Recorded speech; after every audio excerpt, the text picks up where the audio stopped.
all set up and ready to go. So first of all, let's get...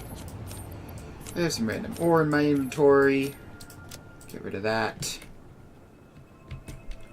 Alright, so the plan for today. We have a good old 4-part plan, as you can see on the notes to the side. Step 1, enhance waste storage. So currently, all of our nuclear waste is going into this thing, which it's got a lot of space left, but you know, sort of not hundreds of hours worth potentially, which I don't love. So all we have to do for that is just get a better waste storage system. So let's go to the old blueprint device and start placing in some blueprints. So we need our industrial storage containers. And really, okay, we should make sure that these are split relatively compactly and close to the side, if they'll fit there. Alright, so we have that. And then we have another one immediately behind them. Can we fit one more? We can. Just barely fit 3 in a row. So this is going to be the system. And I guess we'll use fast belts for this. And actually, is there space to merge these up on the other side? No, that's fine. We don't really need that. What we do need is a whole lot more industrial storage containers. So we're going to pop a bunch of these next to each other.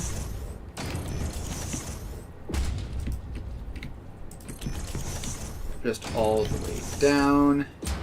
And no more room for the last one. That's fine though. Now we put all of these splitters in. And make sure they all line up.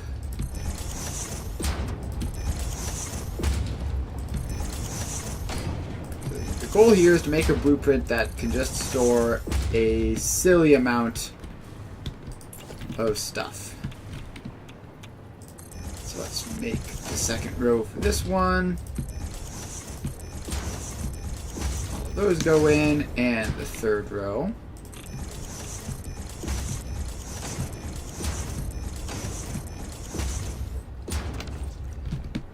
Alright, now we just have to put in 500,000 belts.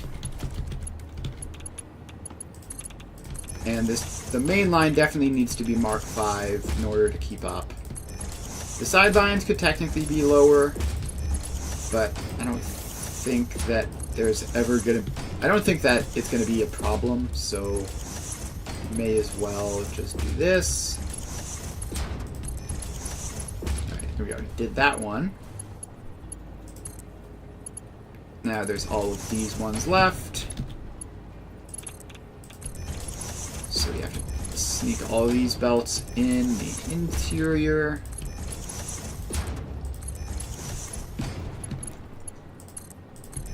Alright, and another one. And another one.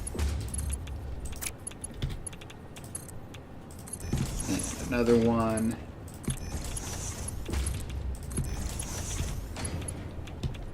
Alright, so that is everything for that.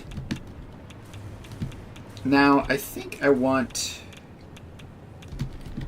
I want to do is save this as waste storage floor 1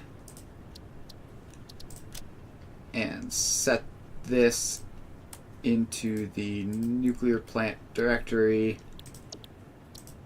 and save that. But instead of just clearing it, I'm going to make a second floor just barely above it. That doesn't need to be that tall of a wall, it just needs to be barely taller.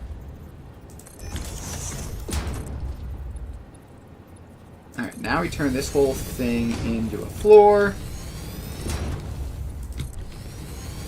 And we can fit another one of these in, and potentially even a third.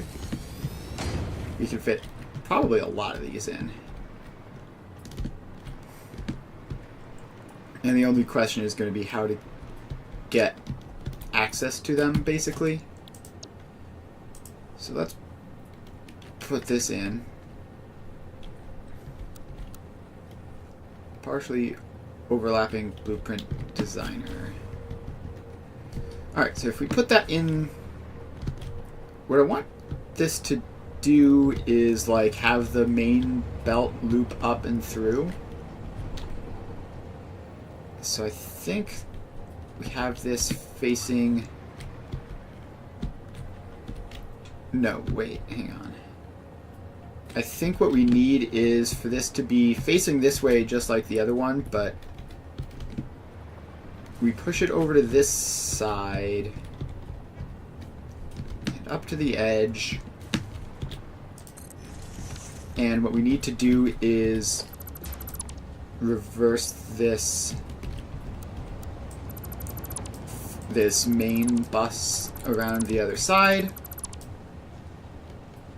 so that we can then just bring the floor hole up and connect them through. So let's just get all of this stuff out. If I had ever learned how to use the mass dismantle function, that would probably be useful here. But I never did. So here we are.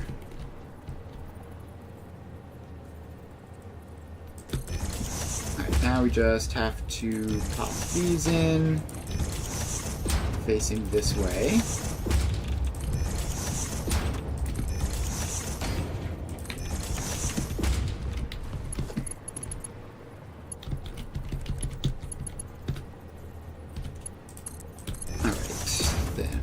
Keep building this back in.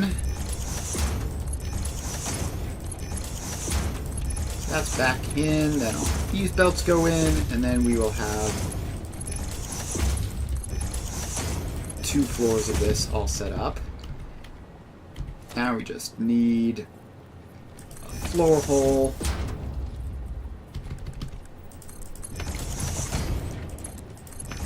And a vertical belt.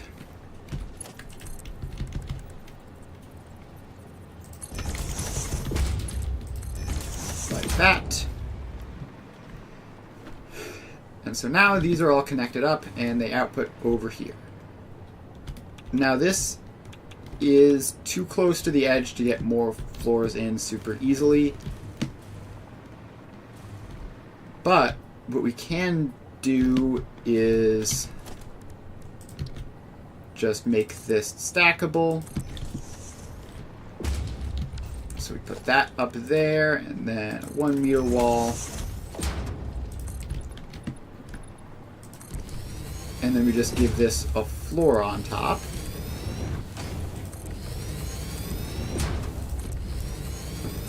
So now we can at least stack them manually.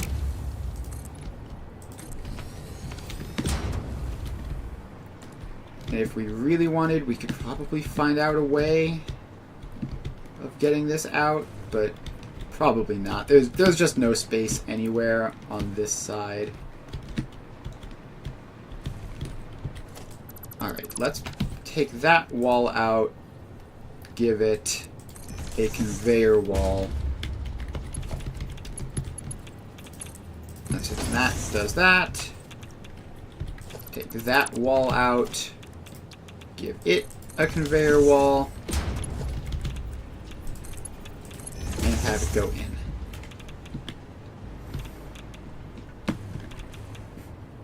Alright, so now we have this. And it is just like infinite storage for waste, or theoretically other stuff, but waste primarily, of course. And we can just stack these even more if we wanted to.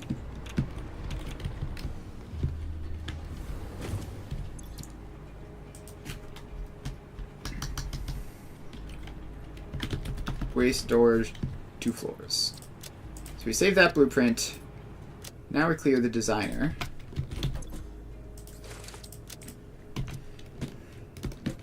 So now we have to go down to wherever we are collecting the waste, which is down here. And let's just make this like after the previous one. So we put that there. Theoretically, this should actually even line up, right? Oh, I forgot to put that in the nuclear section. So if we pop that in, then no, that doesn't quite line up with that, but we can easily fix it so that it does. We just need that splitter to be out there.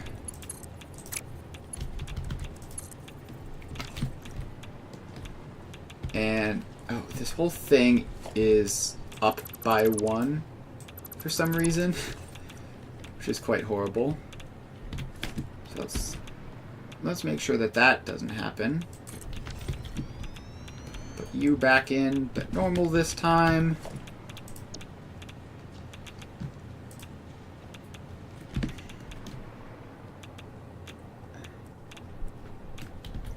And put you back in, but lined up.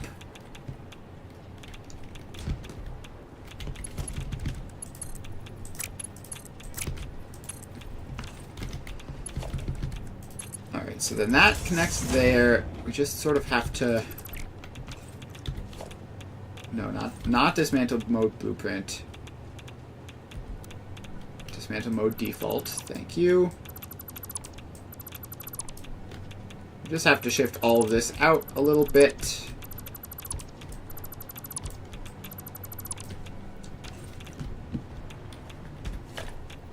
So then that lines up there and there.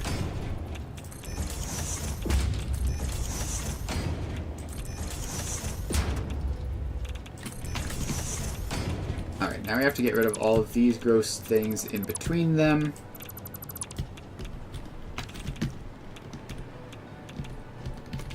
Hook this up to the real one. There we go. And now we hook all of these up. What have I done? That's like a weird, horrific curved belt and not actually connected to the splitter.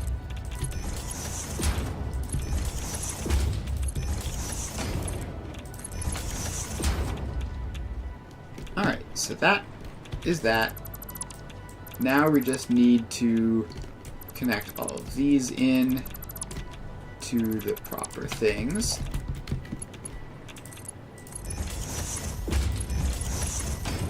So they get there. There's no point not using this storage that we have built.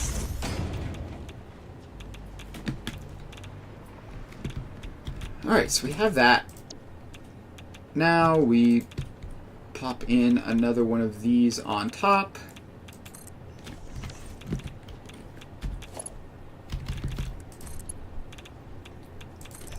And connect it up.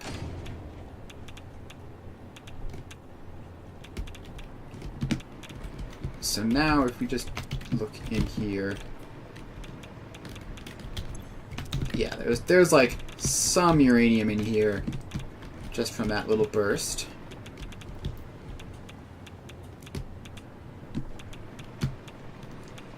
So now what we need to do is we have all of this. That's nice. That'll store us a lot of waste for a long time. However, it won't do it indefinitely.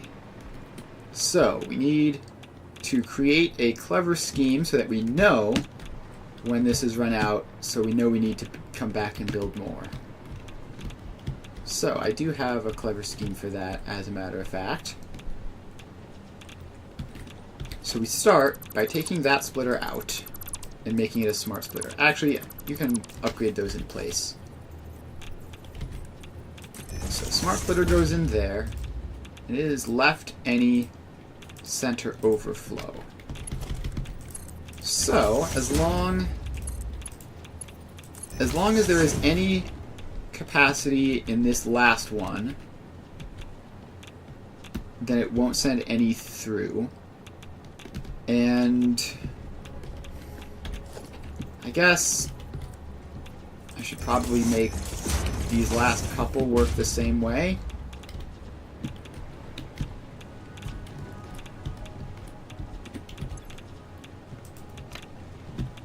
So basically, as long as there's any capacity in this one won't fill. And theoretically, this should be enough of a gap that, like, by the time this fills, the entire thing should be full. So if this fills, then we know we have a problem. And how do we address that problem? Well, what we need is a way of alerting the player that something is wrong, no matter how far away I am. So far, as far as I know, there's exactly one way of doing that, and that is with a power grid failure. So we are going to create an artificial power grid failure on demand. And what we need for that is, first of all, we need like a little bit of space. Like somewhere out here would probably be ideal. We're going to be building possibly the latest anyone has ever built a coal power plant. That's probably not true, but alright. I ended up making like a perfect 4x4 square.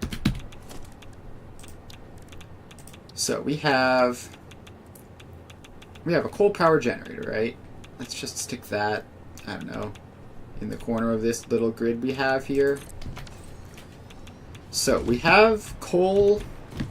We have coal in the factory for various steel, I think, which means that we can power this generator.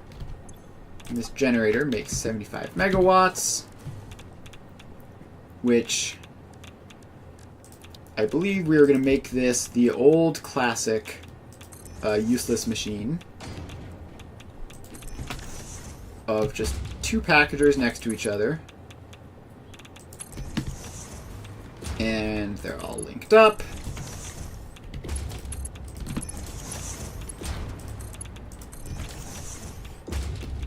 And this one will package fuel, and this one will unpackage fuel.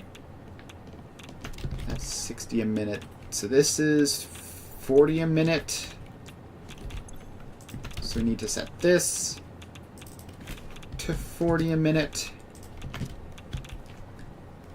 And then if we just put some packaged fuel in there, then that will just like cycle around endlessly, consuming 20 megawatts of power,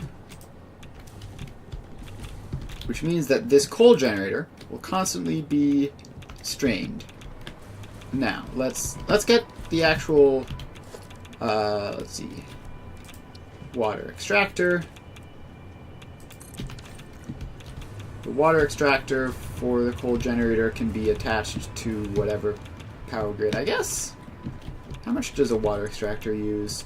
20 megawatts? Actually, we don't even need the useless machine.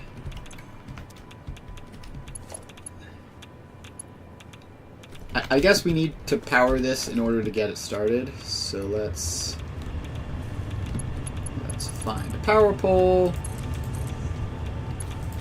Power you on. And send the pipe up and in. So that consumes 45 a minute. This, I'm going to set that to produce 45 a minute. May as well have that be perfect. And is it actually capable of pumping the water up all the way? I think not. So let's give it a pipeline pump. Yeah, okay. There's a package on your front porch. Alright. Yeah, okay. I'll go get that. Be right back, I guess. Shouldn't take more than a minute.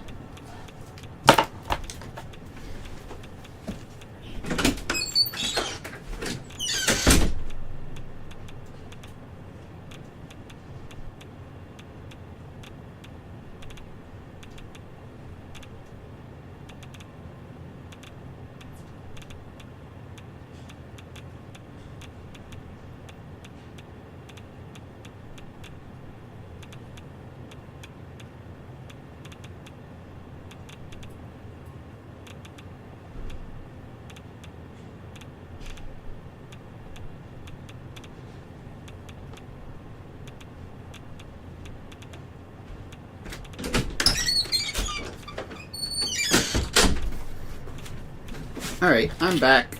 Package has been received. Now, back to what I was doing. So, we have our coal-powered generator. Now we just need to go get coal for it. So, one of these boxes back here is coal. It's this one. So let's just take a quick belt up this way.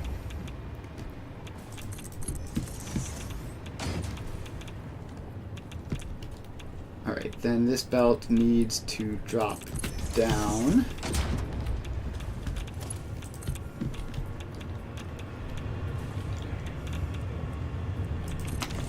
And somehow get all the way over here.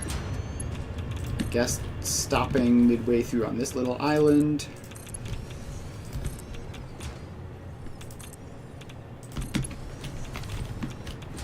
Alright. What? I hit a weird button for some reason. Alright, now coal is being delivered to the coal power plant.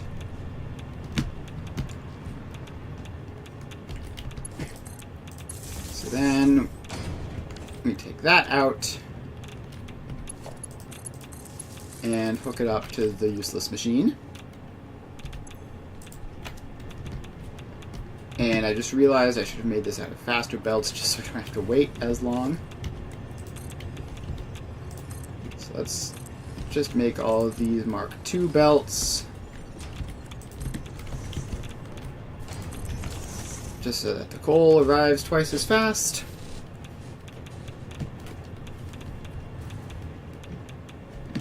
Alright, so then this should be receiving its coal any minute.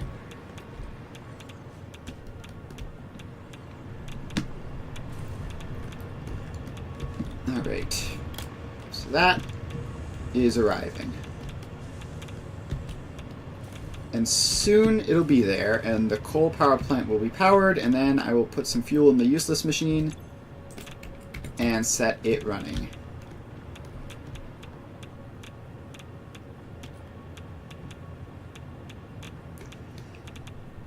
Alright, so there we go. The coal has arrived.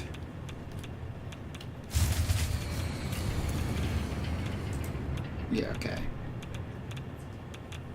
So it's done something weird, but turn it back on. Why is it breaking? The only thing... Alright, what if I just take that power pole off and let it... Alright, so what if I just let this power nothing at all at first?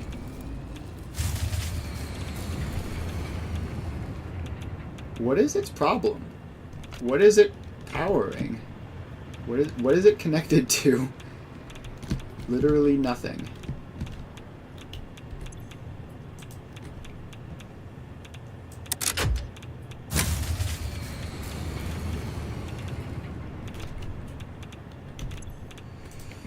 What on earth is going on?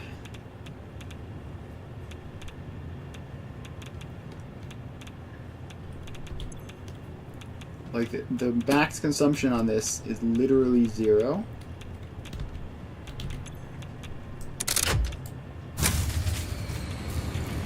It's powering nothing.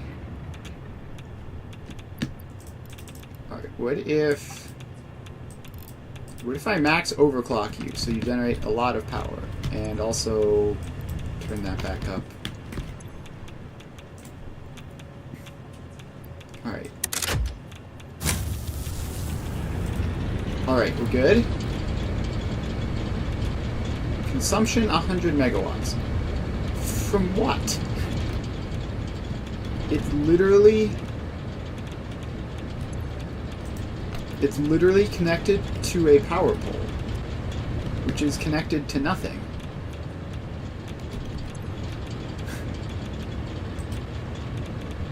It's hungry, I guess. It's literally just connected to a Mark 1 power pole, which is connected to nothing, and yet something along here is consuming 100 megawatts of power. It's not these, because these are hooked up to another power grid.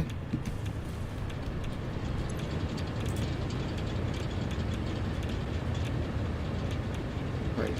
Why did the consumption drop to 0 briefly and then back up? What is going on? Also, why is the radiation suddenly so bad? Excuse me?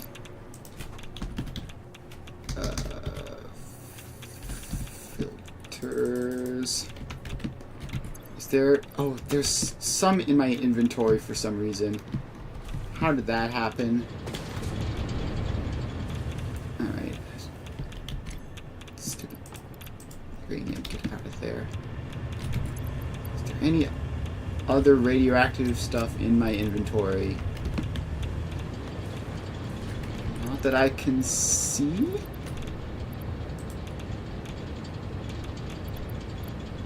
Alright, am I going blind, or why is the radiation still, like, infinity?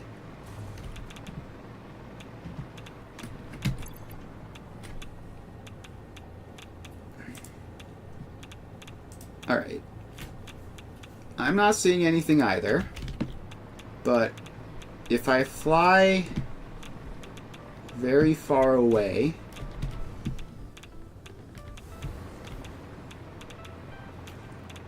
If I fly very far away, it's still saying I'm radioactive. Did some of it, like... What on earth? Alright. What if I just keep going very far away? I am like half a mile away. There absolutely is not anything radioactive in my inventory. Okay, that's weird.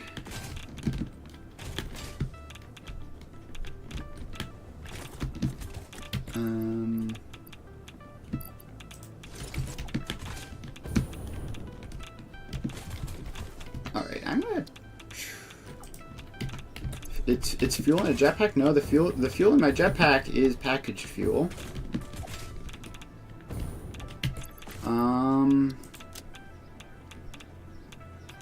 That's unfortunate. I mean, that's draining that's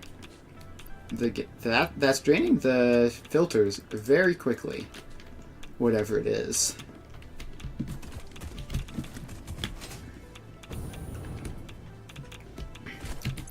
Alright, what if I just save and reload?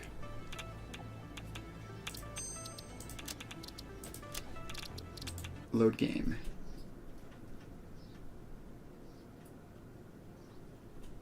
Alright, it's taking a while to load. taking, like, concerningly long to load, actually.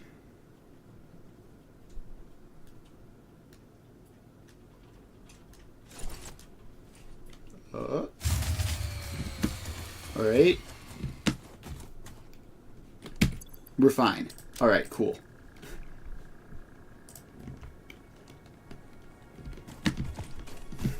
Alright. Everything is good. We are no longer spontaneously dying of nothing. Yeah, it was objectively just a bug. Well, at least reloading fixed it, whatever it was. Let's also see if this is mysteriously connected to anything. It's definitely still mysteriously connected to something. What on earth is it even connected to? I don't understand. I don't understand how that's happening.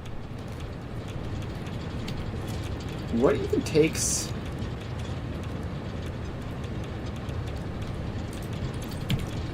Oh, did you figure something out?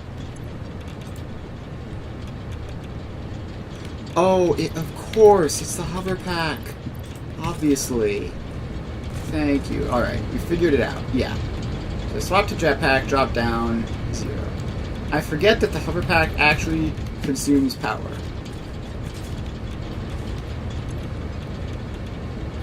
Yeah, okay. That's irritating. Alright, but we figured it out. So now what we can do with this is... This doesn't need to be as high anymore. Set that down just to not waste as much coal.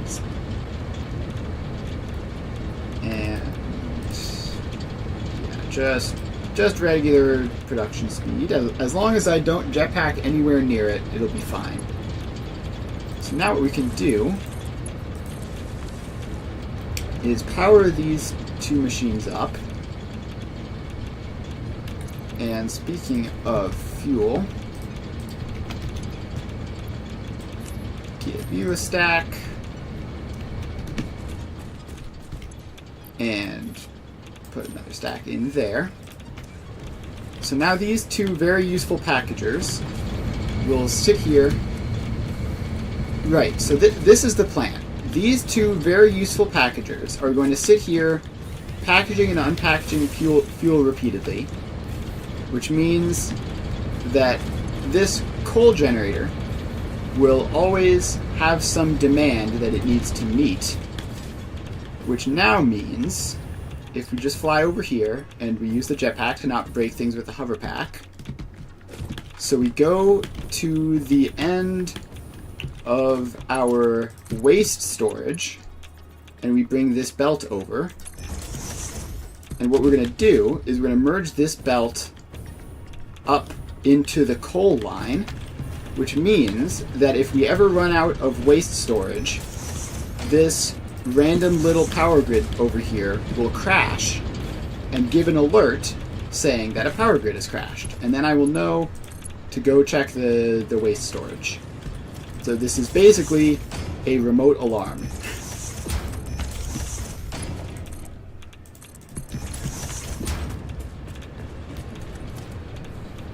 Alright, so just pop a merger on there. Put that in there. And now if this power grid ever crashes, we know that we have, like, an imminent nuclear waste shortage problem.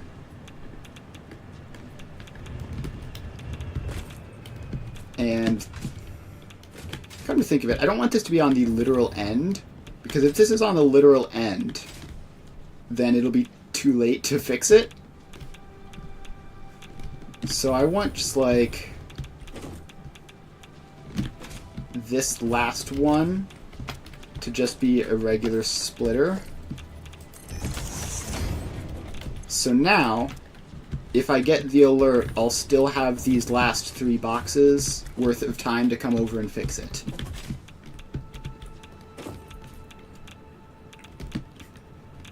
Alright, so that is that. We have created a little contraption, and hopefully that'll work.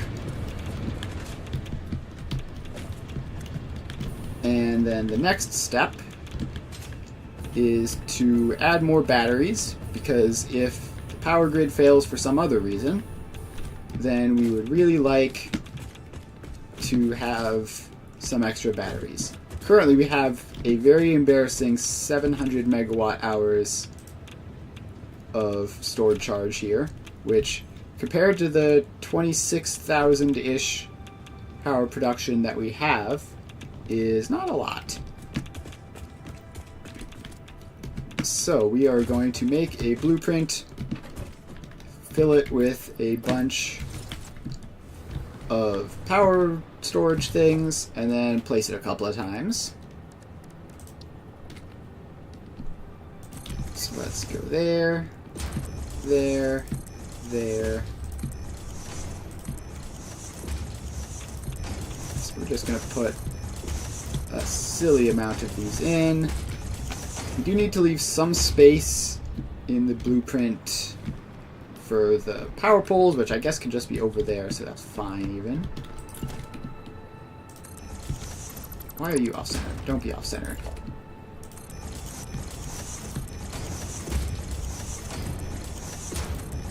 Alright, so then we just attach all these power storages in.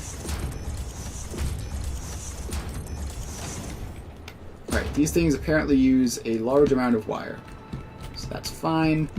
We can put the power poles in for a bit. Just have one of these per row. Just trying to get them to be all centered, but it seems impossible. Actually, do these things have... Yeah, these things have like multiple connection points, so we can actually just like wire them up like this.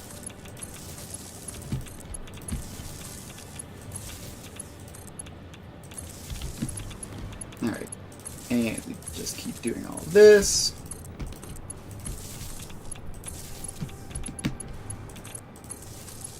And then these all wire up.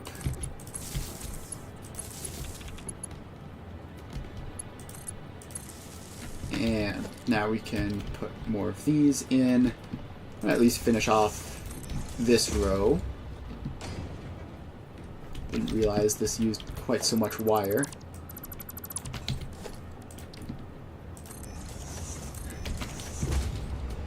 Alright, it uses a whole lot of wire, doesn't it?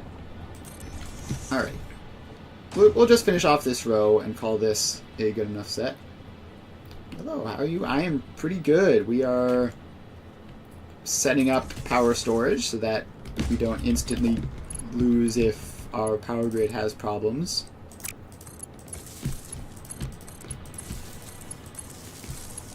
Alright. And then we just make sure all of those are connected together, and this should be good enough.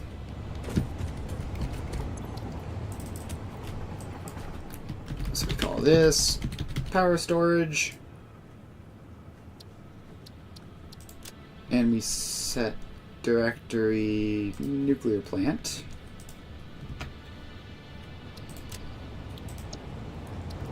And save. And clear that. And apparently we're going to need like an infinite amount of wire and modular frames for this. So let's try to make sure we have those in our inventory. I don't need all this concrete anymore. I don't need random rubber and motors. Alright. How has the stream been today? So far, so good. Pretty much just started, but oh my god, I flew in the general vicinity of this with my hover pack, and it just instantly exploded. Alright, I'm just gonna have that be overclocked. So it'll waste more coal, which I didn't really want. But now I can hover pack around near it, and it can handle that. Alright, so what was I doing? Right, setting up power storage. So, what I need is like a reasonable spot to put this. Which I guess it doesn't really matter. It can be like here, just randomly. Is that even lined up? Is that lined up? Looks lined up to me. Yeah, so cool. So put that in. Ah, it is too close to that, apparently. So we will fly up and just place it here. Alright, so we're just going to place this here. Randomly attached to the side. And power storage. Boom, done. Uses so much wire. Alright, now we take this random power pole here. And we connect it up to that. And now we have 3,700 megawatt hours, which is like an hour of consumption. Which is probably fine, although, hang on, actually, I think what I need this to be like a backup thing. So, if I put in a priority power switch there, then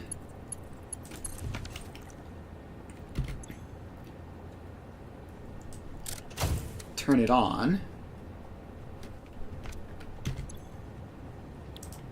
So theoretically then this will do something probably. Hang on. Let me think. So power grid A is just going to store a lot of power. Alright, so currently they are connected. If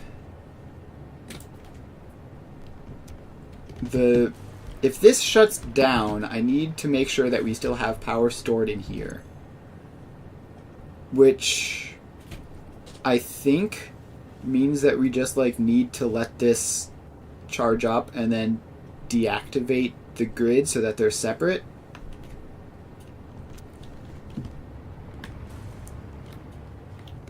Because otherwise, like, the grid won't crash while there are batteries attached to it, which means that these will all drain before it crashes, which is not what we want. So yeah, I think we just need to like let that charge up. Is there a way to turn it back on given power loss? Well, what we would have to do is if the power crash does happen, then what we would want to like fix whatever the problem is, and then come over here and then restart this manually after whatever the problem is has been resolved already. So we don't actually like want this to reconnect if the power turns off. We want to reconnect it manually.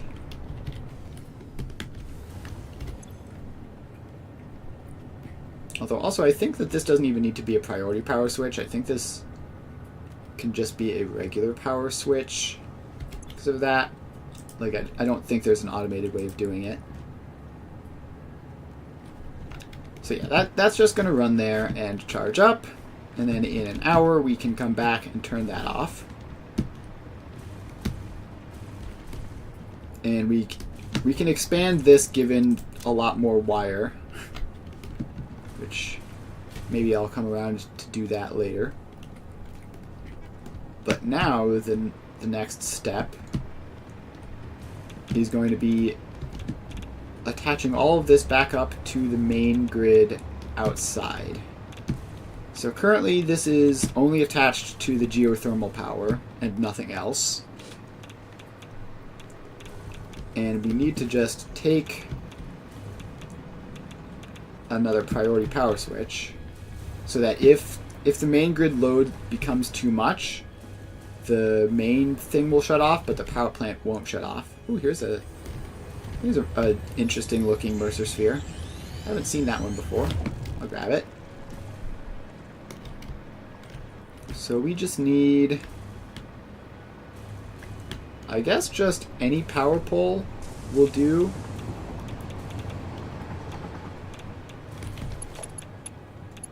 So let's bring that. Actually, we have this power pole over here, which is just sort of heading off into the middle of nowhere, because I needed to hover pack around this contraption when I was designing it. So we can put that here. So we put a priority power switch there. We hook one side up.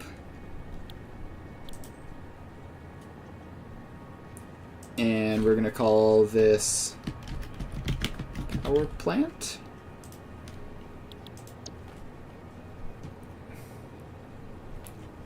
And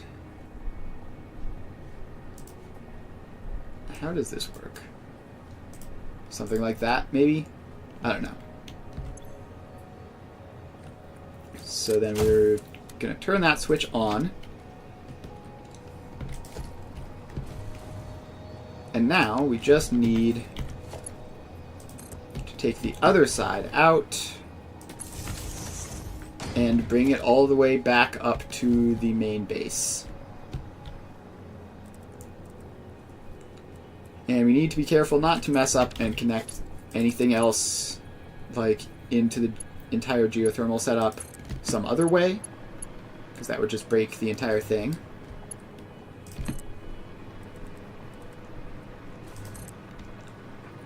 So we're just going to have these power lines and those power lines just pass right by each other and not interact. As we fly north. And we're going to have to switch to jetpack. And zip line.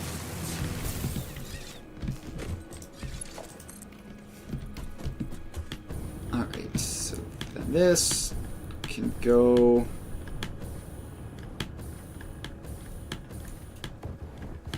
I'm falling. Alright. Tried to go a bit too far there. Let's get back up on top. And also restock on fuel. Another 2 stacks of that. And just keep on carrying this power line northeast. Eventually we can meet up with the main grid and then connect in.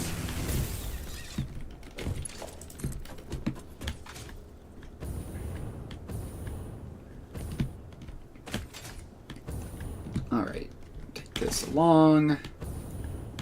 Sort of sneak under this train tracks.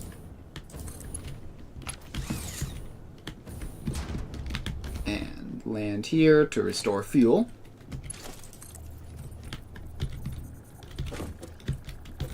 And we get a good running start, and off we go flying again.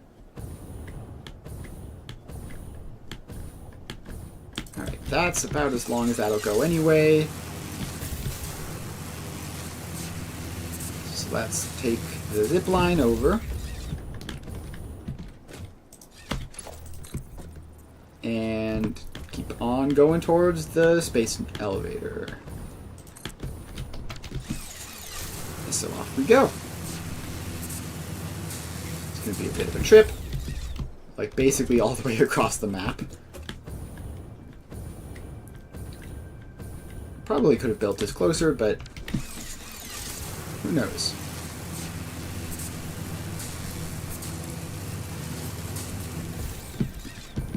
Alright. And keep sending this over and ziplining along.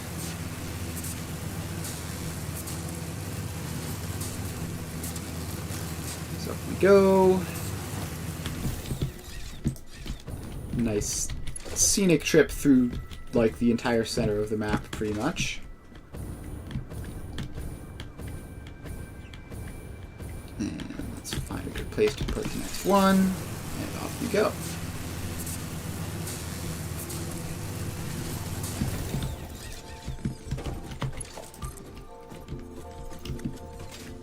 Alright, keep going up. Sort of stuck in a weird area for like having good sight lines. Yeah, we have fallen because we couldn't get close enough to the power line in time.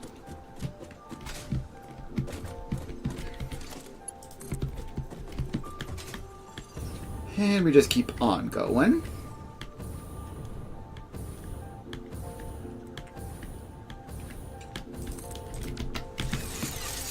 Alright. How far of a journey is this? Like, we've made great progress. We're like halfway there already. I didn't realize it was this short, honestly.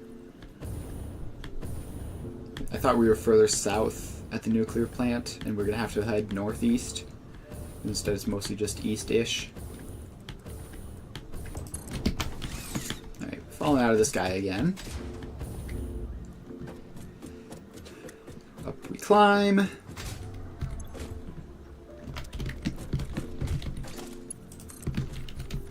Alright, then keep carrying the power lines over. If I can find a good spot to put it, like there. That's a pretty good spot. Then we can zip line along.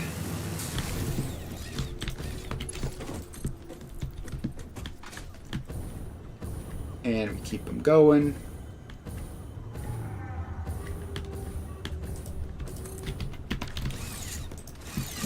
And we just keep on going until we're there.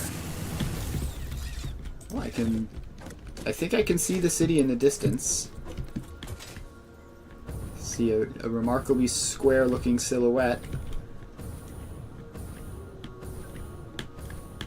Alright, so that's about as far as that'll go. And then we zip line along. This is a very strange way of traveling, but it's remarkably quick. Alright, now we need to not go as far. Alright, we're gonna land here. Start using up gas filters, but that's fine. Alright, I feel like I went flying farther than expected there. And you can definitely see the city off there now. So let's place that one there, and we are basically within range now.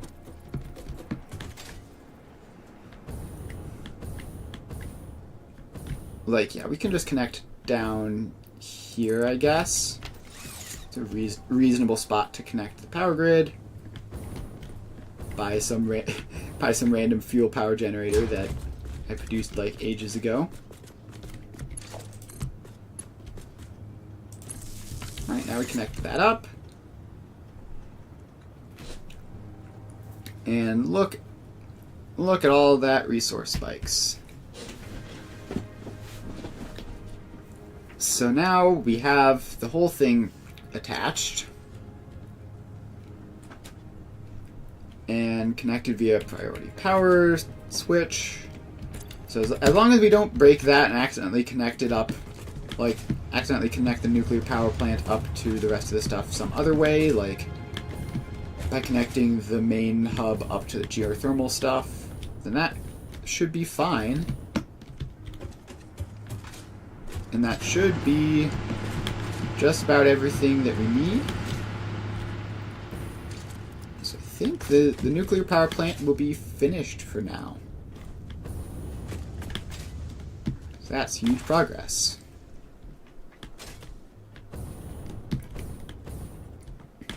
Now we just go back to the city and figure out what the next step is.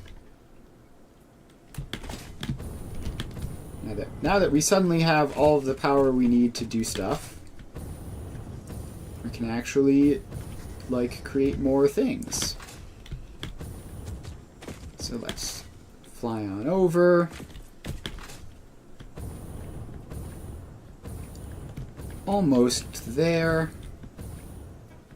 Pretty much under the city at this point. Let's stop on this little outcropping. Now we just need to get up there, which easier said than done, but I think I have a ladder somewhere. Actually, we're really close to this train line. We can... Actually, can we hover pack up to that? Yeah, we totally can. Alright, easy peasy. After a bit of a long break from the city, we have returned. And hopefully our long break means that we just have, like, massive stockpiles of everything in the meantime. And we don't... Hopefully there's not any, like, horrible catastrophes that have happened while I'm away. Let's check.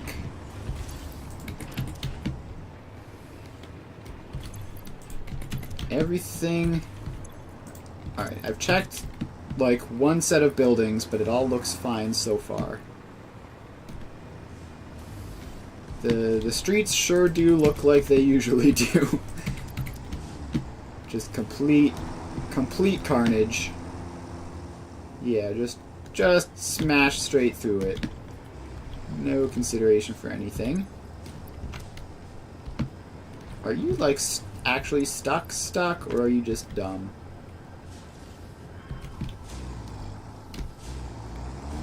Alright, what if I just turn you around and send you going? Alright, then you get going. And what if you just get going, please?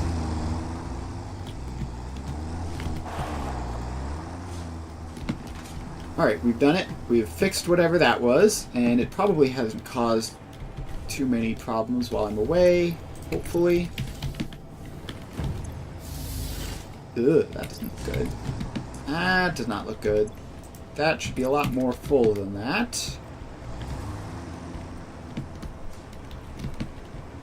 This is the output of this. So, oh boy. Okay.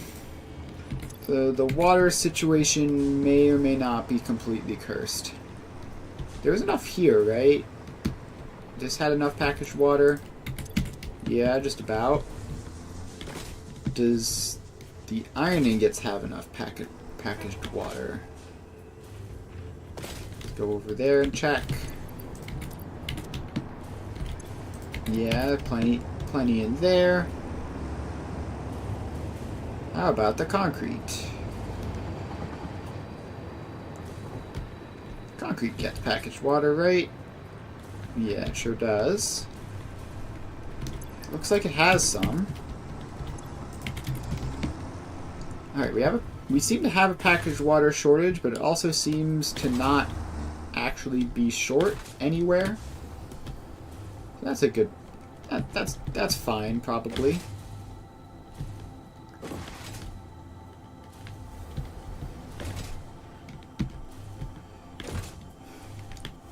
Alright. So what on earth were we even doing before I left to do nuclear power plant? We just finished something off, right? I actually need to get down to the hub to check what upgrades we haven't done, if any. Because I absolutely cannot remember. Yeah, vehicle deadlock, whatever.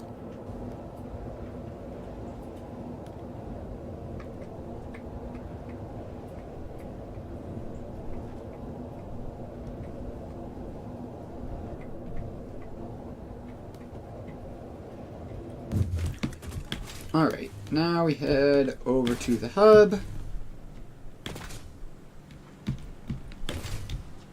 And what does the hub say that we need?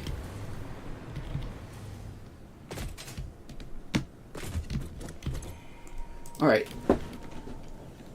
So in terms of this, we don't need to worry about drones. we've done everything in here except for the project part. We haven't really done any of this advanced aluminum production. So we haven't set up nitrogen, we haven't made heat sinks and cooling systems. So we're going to need to do that. And we're going to need the fused modular frames to make that. And then that. Alright, so our next target is getting nitrogen. So we need to bring nitrogen onto the factory next, and then do heat sinks, cooling systems, and fused modular frames.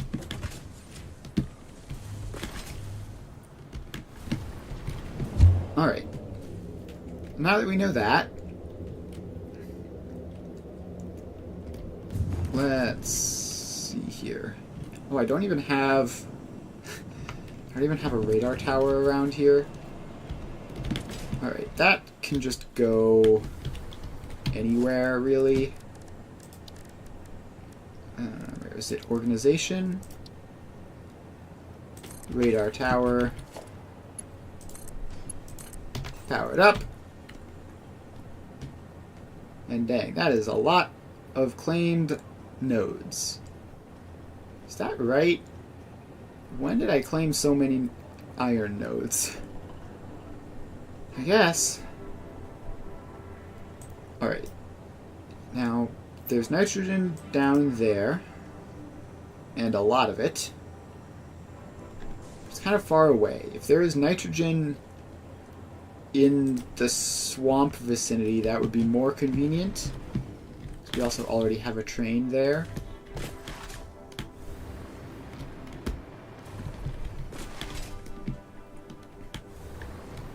So let's head south and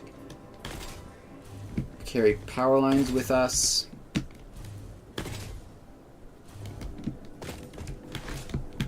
And find us some nitrogen, hopefully. There should be some nitrogen in the swamp. I also see some power lines heading out that way. So let's follow them. Actually, wait, we have a train there, so we don't even need to bring power lines. We can just set up at the train stop. So we're apparently too far below the city to benefit from its power. And so let's get moving over. This terrain is kind of weird.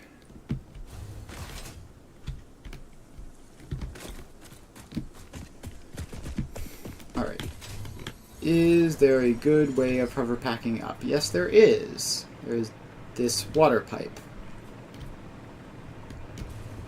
Alright, so now we are back up here. We can... Thank you, tractor. Just hovering along in this through the skies, as tractors tend to do. Alright, so we follow this train track down, and we'll eventually find the bauxite source, which we will put down a radar tower and see if there is also any nitrogen there.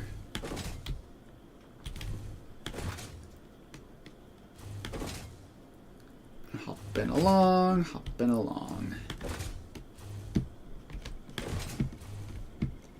Alright. Almost overshot that curve, had to correct it. Alright, now we are here. So we just pop down a radar tower, power it up, and alright, there's nitrogen there. There's none here. What's the zone on this look like? So technically there is a gap, but sadly the nitrogen is not especially close.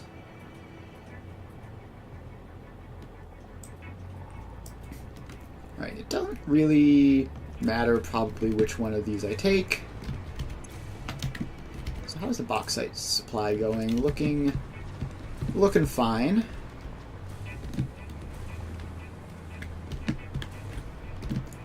Alright, I think I'm going to...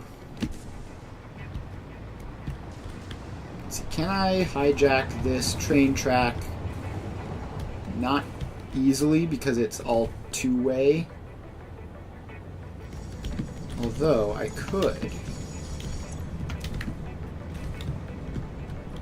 I could, like, use the same train, but give it, like, the third freight platform. No, that seems horrible. That seems terrible. We're just gonna have to either upgrade this train line or just run another one, which would, both of them would be about the same amount of work, honestly. I guess may as well upgrade this one. So, if we're upgrading this train line, we need to turn it from, like, a giant thing that goes back and forth into a loop. So, hang on, let me think. Swap to the train hotbar.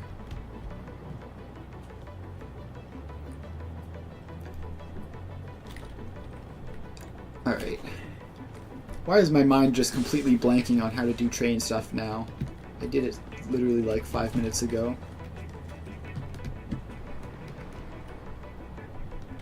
Alright, so what we need to do is take out just like a section of railway in the middle. Ah, and of course that depowers all of this. I forgot that would happen, but obviously it does.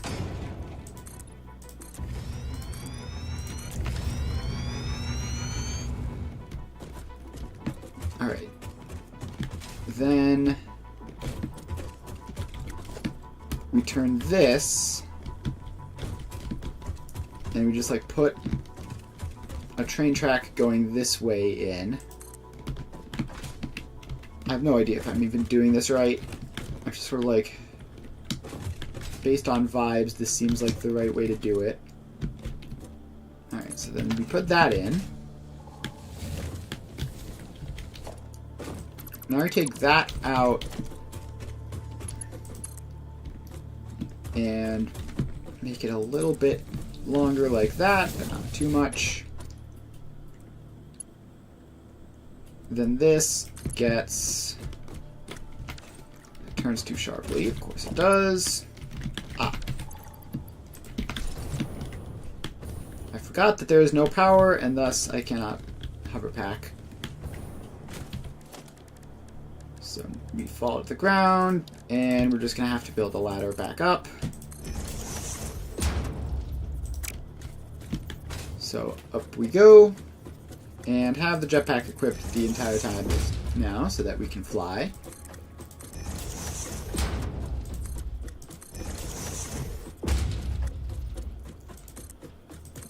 We have temporarily broken the bauxite train, but we're going to fix it. Hopefully before any problems arise.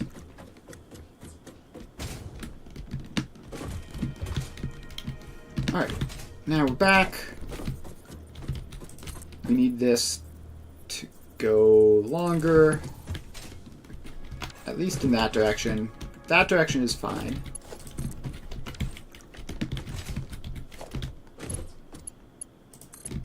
Alright, so then that loops in like that. That, we need to do the same thing on the other side. That loops in like that. Alright, so now, assuming that this track turns into part of a giant loop, then this is one stop on that loop.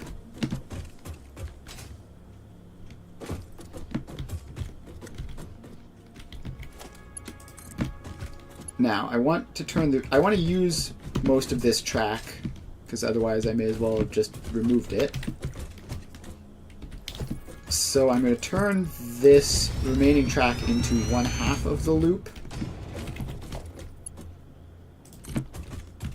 So this comes around that way,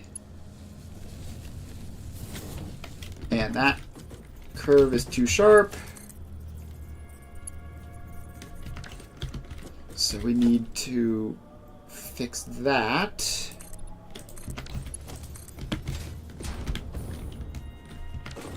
Which would just be like by stretching that out there and giving this a bit of space.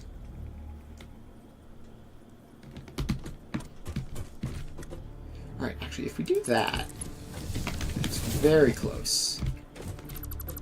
So if we then take that out and attach that in. Alright, so this is one half of the loop. So the train that cares about bauxite can go off into that section and then back on, and we'll have to add signaling to this since there's going to be multiple trains on it.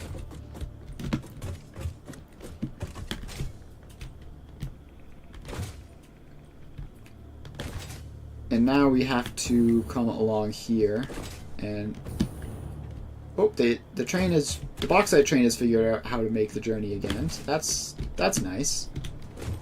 It's going to be doing it wrong temporarily. This isn't actually a loop yet, but that's fine.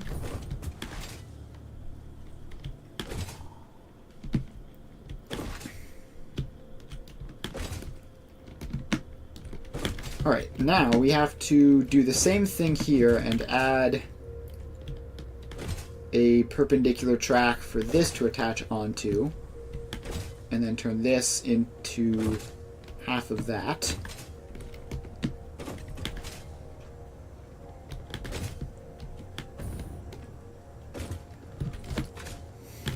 Alright, is this going to be a good section to remove? Yeah, that should be fine.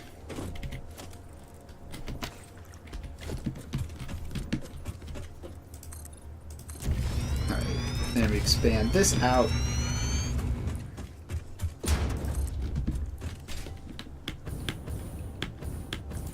And run this train line all the way down there.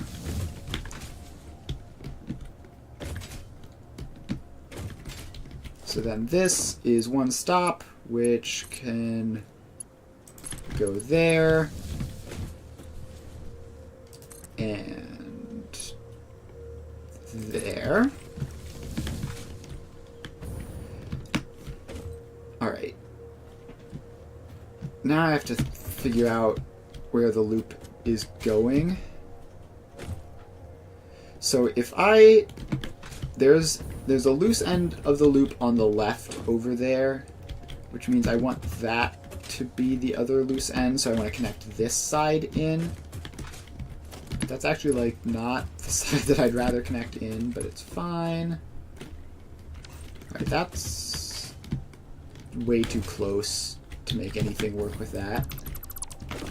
So let's remove that, and then connect this.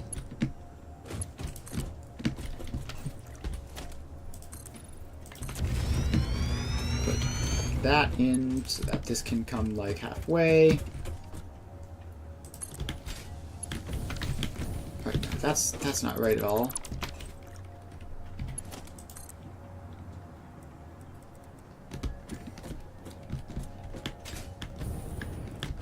Yeah, it's trying to like attach it in backwards for some reason.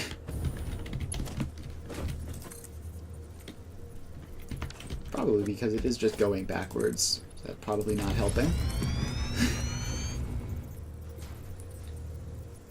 Alright, so now we have that curving out.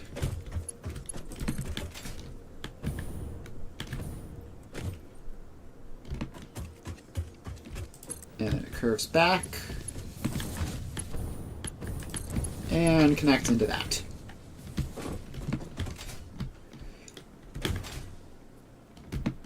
Alright, now we have this.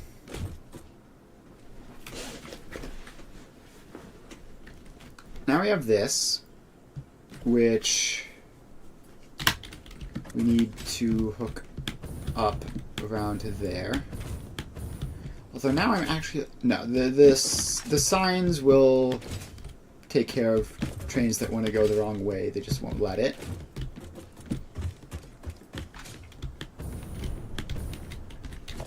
Alright, now we just need to basically run this foundation along to give this more space for a second train track.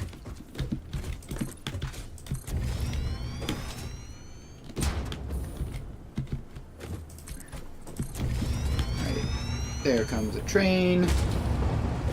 Clearly has figured out how to make the journey for now.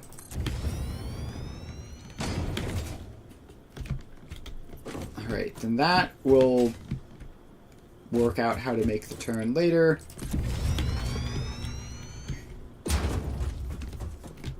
And now this just has to come along.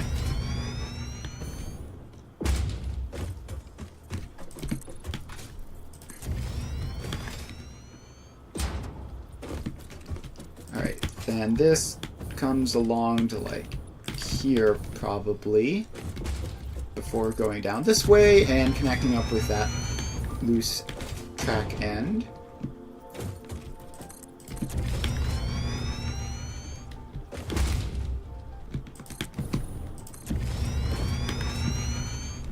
Alright, then that goes there.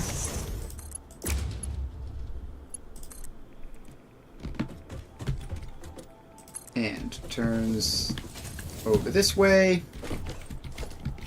You have to make sure that this is lined up, otherwise it'll look terrible. Just gonna have to like do an awkward little jog over.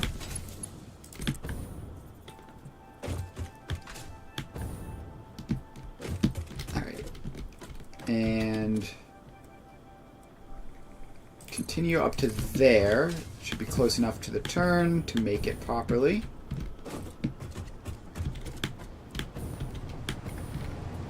Alright.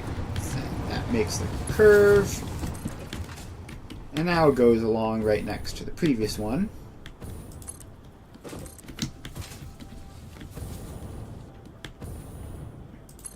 Alright, almost at this curve,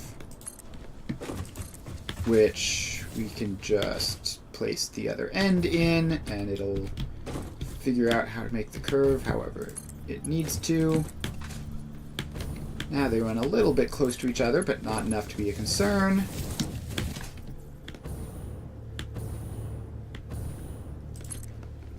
And they just keep on coming back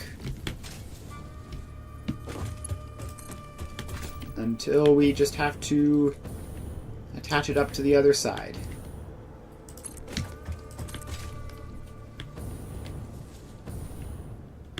Alright, I don't think I've ever done a train route quite like this before. So I've certainly done similar things, but not quite. This is like almost a conventional double-tracked train, which I don't normally do. Alright, it really wants to hook up to the wrong side there. Yeah, I know you want to do that, but I don't want you to do that. It would be normal. Alright.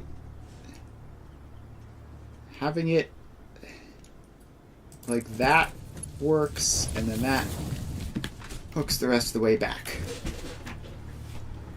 Alright. So that is a hugely unnecessarily complicated train system for the bauxite, but now it's like a whole loop. So now we just have to put the signals on. I think I want it to go this way and then back.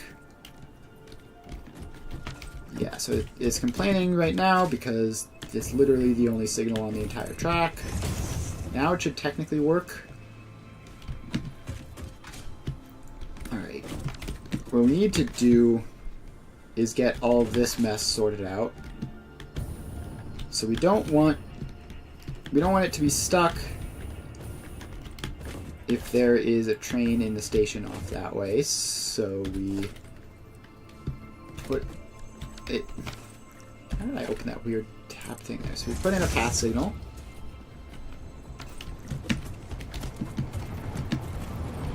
And almost get hit by a train that is just going the wrong way for no particular reason.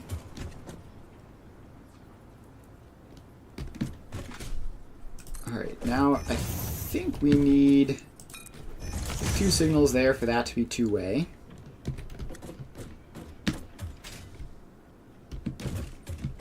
And then, from what I remember, like, this has conflicting entry signal types.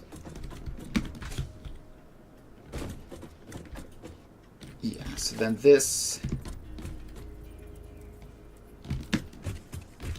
I think putting a block signal in this section of track solves the problem.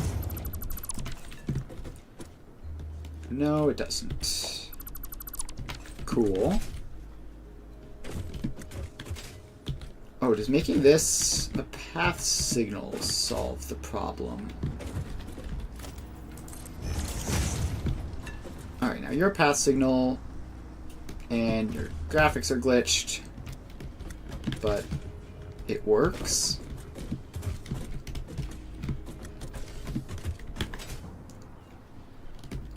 Alright. I think we've managed it. We have set up the signaling around the station. So now only one train can be in the station at a time. Does this even work? Like, theoretically it shouldn't matter. Like, there should only ever be one train that's even interested in going down that way in the first place. So it probably doesn't matter. It's probably fine. So then, if this just works, then it should... Yeah, okay. I think we should be fine. Because that can go in there.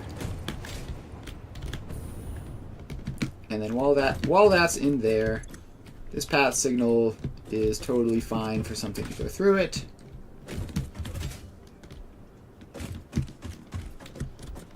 As long as it's not going down that way, maybe.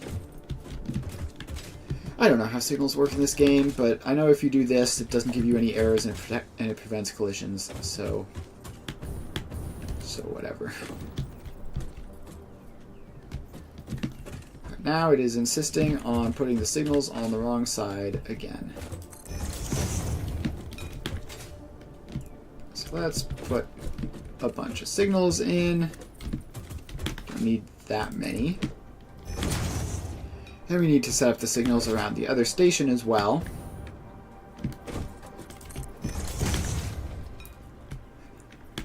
It's funny how the entire track just abruptly changes color every time. Actually, this one. Why are you not happy? Signal loops into itself. Okay, I assume that will be something that we fix when we get down to the other station. So I'm simply not going to worry about it.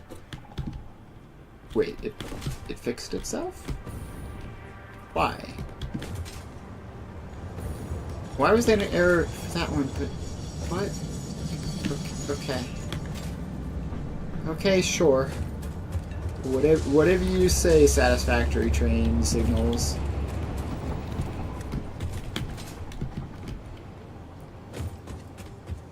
Alright, so then we put down another one. And we keep going a bit more. And put down another one.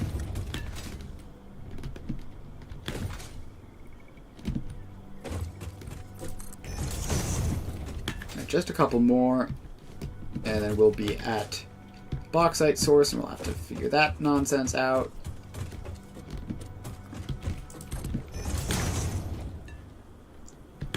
Okay, almost there. So we get a path signal there. And a block signal there. And a path signal back out.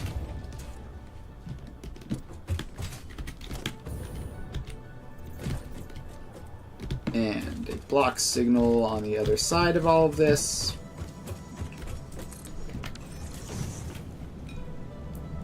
Alright. That's that.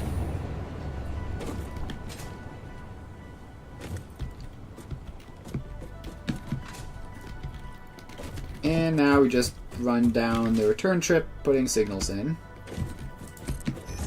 Making sure that they all are facing the right way. And there's a good amount of gap between them.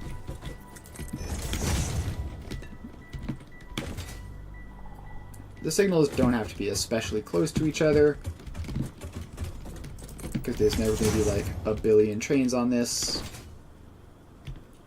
There might be like, I don't know, theoretically there could be like 10 in the future if I just continue expanding this out every time I need to.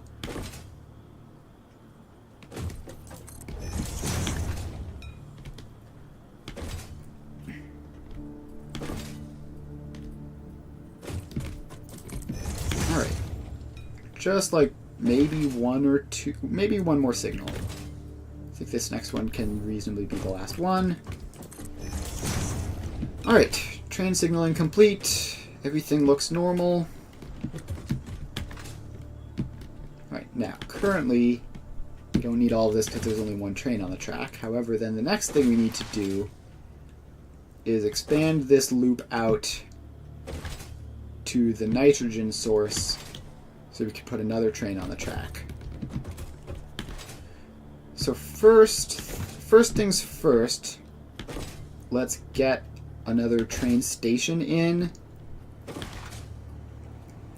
and then have that bring the nitrogen out. So we'll set up this city side before we go across like the entire map to find something. Alright, so let's get up here. And I need enough space for a single floor tile.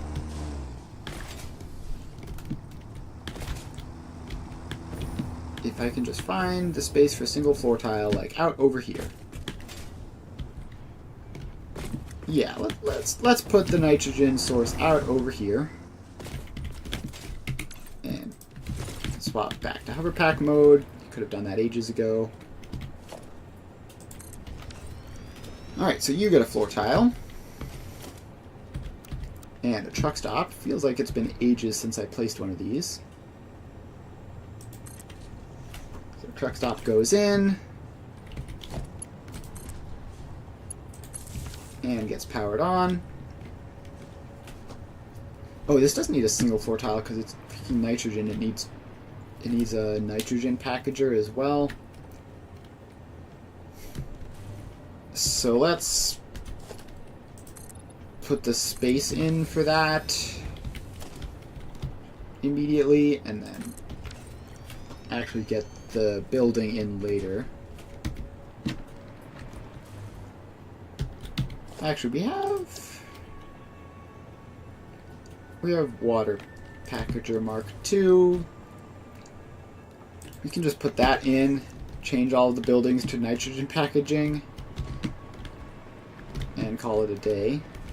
Although I believe nitrogen packaging actually requires a different type of canister, so we're going to have to make some of those as well. Packaged nitrogen gas needs fluid tanks. And also packages a huge amount of nitrogen gas per packager. Alright, so let's just paste all of those. And I cannot fathom us ever using all of this, but may as well have it.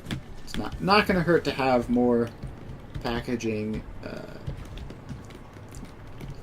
What's it called? More packaging than we need. All right, so that's all powered up.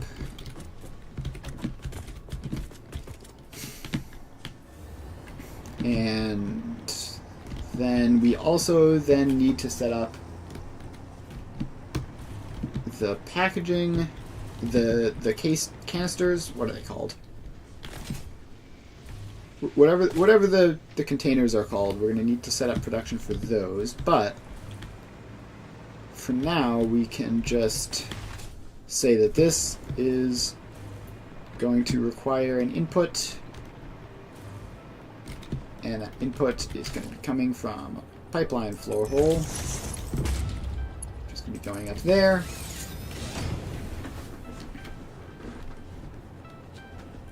So then we can drop down, take the floor hole, and then turn that into a train station. So first we need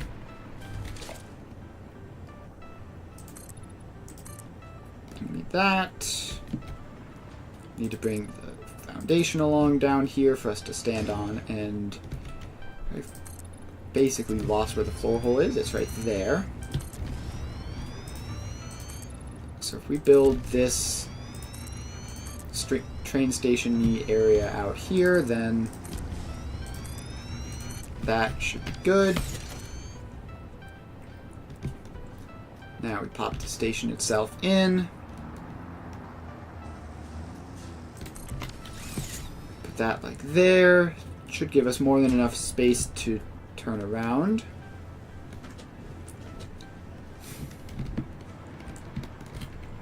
And let's get transportation fluid freight platforms. Alright. Why is it? Why are you like this? Alright. We got them in eventually. And we don't need to attach this to power because it's going to be going on rails that are already powered. So this is nitrogen supplier.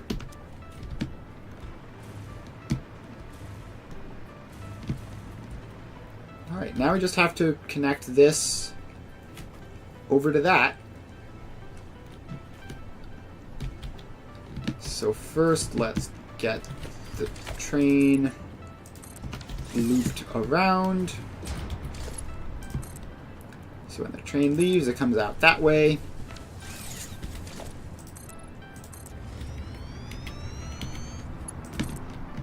And comes along.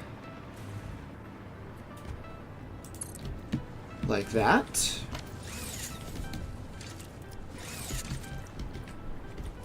Then this foundation comes out a little ways just to give it a bit of space, and then over.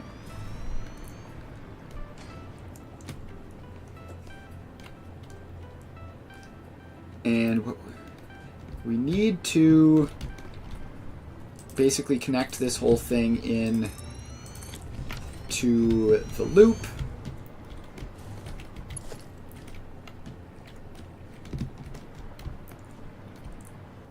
So we can have this train line running along like this.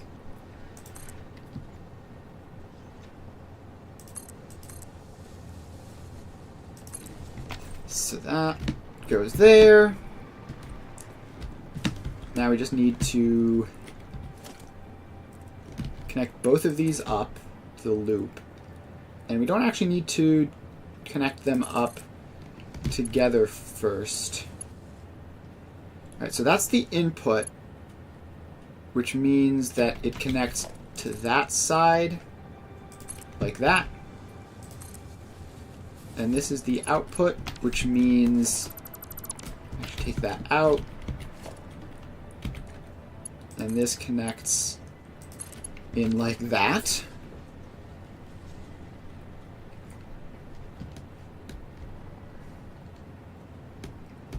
So a train coming from there would go around and in, and then out and along. Alright, cool. Now we just have to pop that section of the loop off. And bring it over here. Which requires a bit of work, it seems. Alright, that can't go like that. It has to go a little bit further back.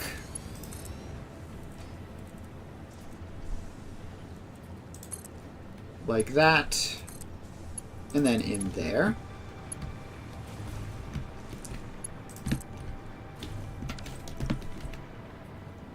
And let's see, if I just take that out, can that just immediately hook in? Not quite, but it's close. It's very close. So we just have to do that. Alright, so that is that, and now we just have to do the signaling. So you get a path signal going in, probably.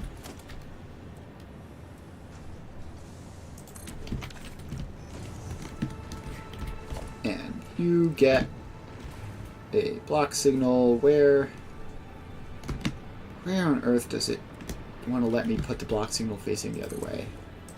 Sometimes you have to just do that. Alright, so then that goes into there. And comes around. What is your problem? Conflicting entry signal types. Ah, right. So this has to... That has to be a path signal. Conflicting entry signal types.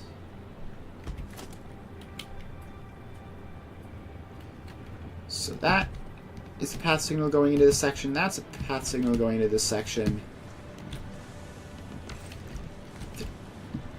The train has tried to go the wrong way again. Or has it? Wait. No, I'm just completely wrong on which way this goes. Because actually the train comes along there and then loops around and out that way. Okay. That is a problem. So we have to take those out. Basically hook them in like the exact opposite way. Why did I just fall out of the sky there? So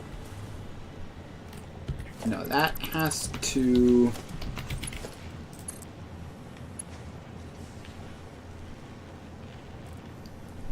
That has to, like, come around like this. I saw it flash blue for a minute. So that goes in like that. Every time I do this, it knocks me out of the sky temporarily.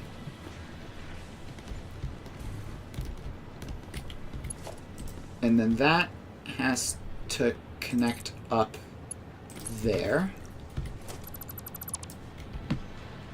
And now we tear these signals out. So that one's probably fine.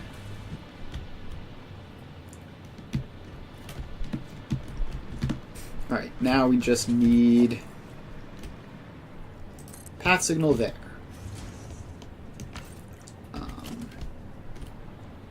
Block signal going in to that. Ah, seems like we may have fixed it. At least the train has gotten through.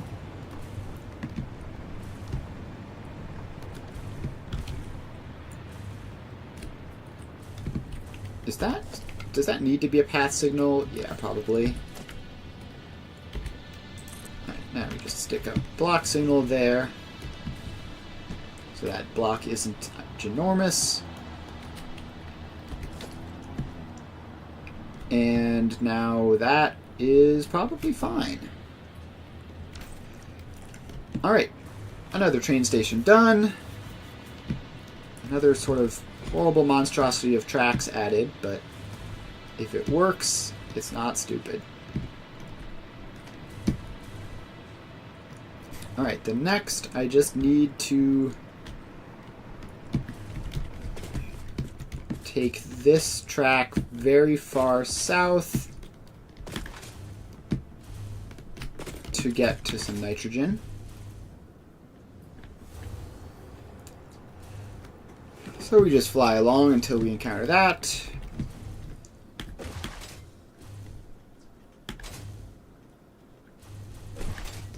And off we go. Some of the signals aren't loading properly. That's probably fine.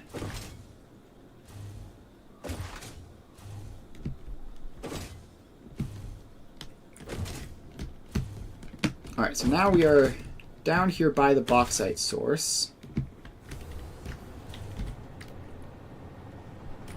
And let's get a little farther away from the track so we don't get hit by a train. So we need to take this just like a lot farther south towards that nitrogen gas node there. So I think this will work if we just like extend this random bit out here.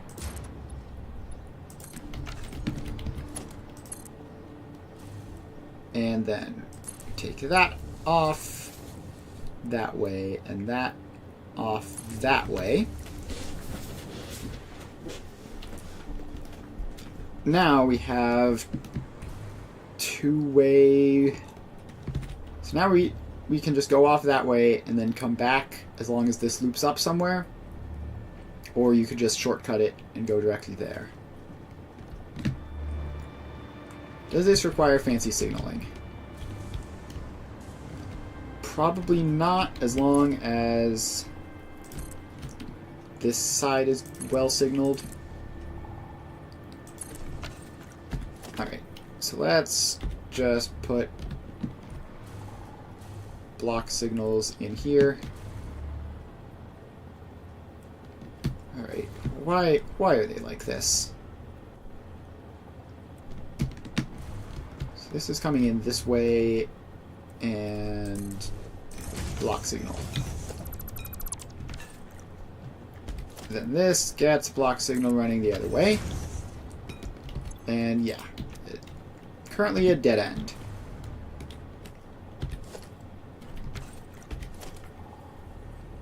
Currently a dead end, which is perfectly fine. So we just have to run this south a very, very long ways.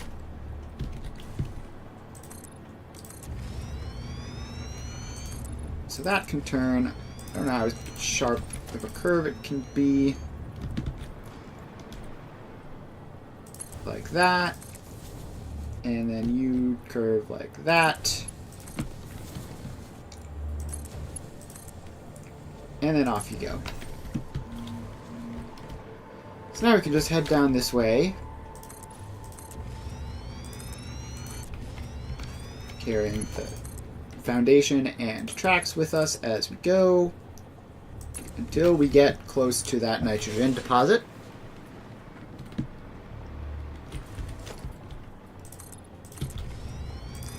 Alright. Keep on doing this. Boop-a-doop-a-doo.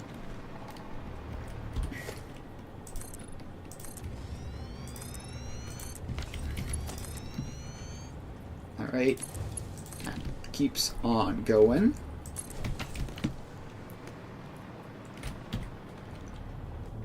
Alright. How far is it? It's quite far. It's hard to tell. Is it past those pillars? That's a good question. Yes, it's right directly on the other side of them. So that's good context for how far we're going. Wait, actually, hang on. I just thought of something. Let's make a giant foundation real quick, because I'm pretty sure train tracks auto-connect now. Like in blueprints. So I'm pretty sure if I set up a Blueprint Designer Mark II, and I just put in foundation, foundation,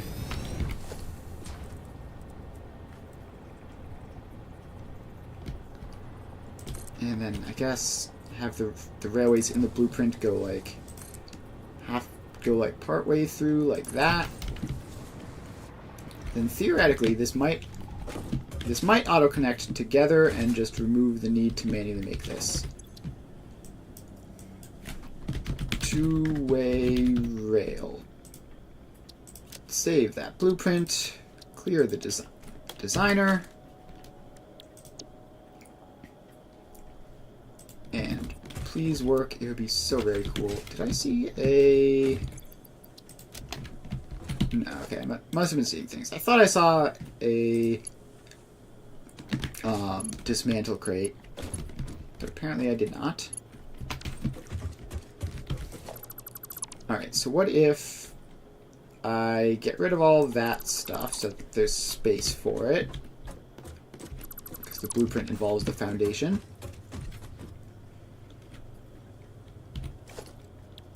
And then I try to place this.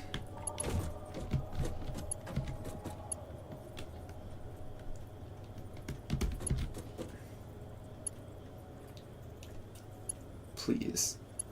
Please line up at all reasonably. Alright. Like that. Railroad track is too short. Alright, well, what if I take that apart and have it go up to, like, here. So this is the amount of gap. Why is my hover pack not working anymore? I'm still on railroads. That's weird. Ah, well. Two-way rail. Alright. Please just work.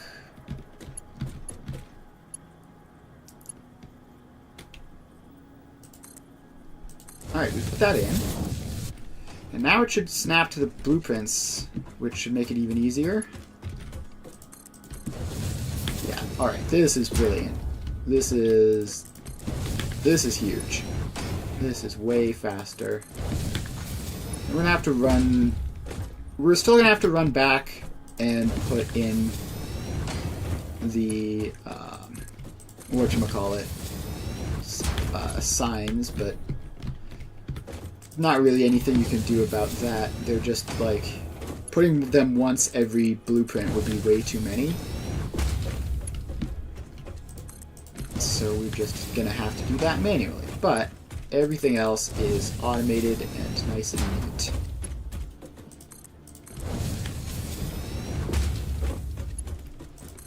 So now this just keeps going south. And if we stay on this straight shot we're on, we should mostly dodge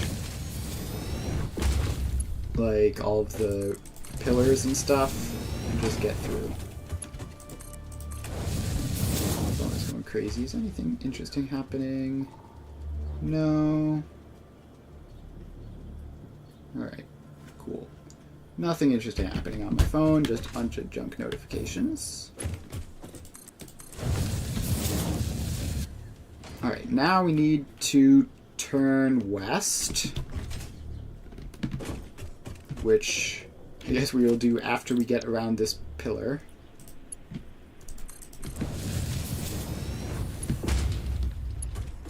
So we can put one more of those in.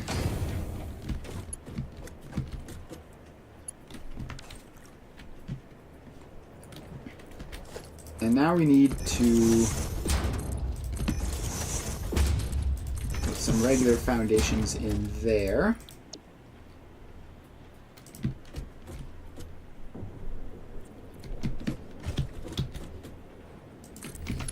If we put that in, the track turns too sharply. Okay.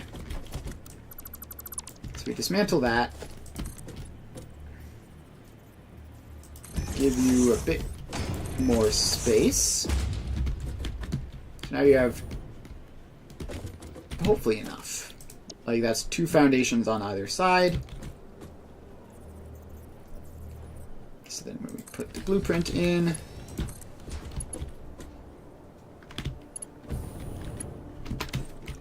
why does it want to do that?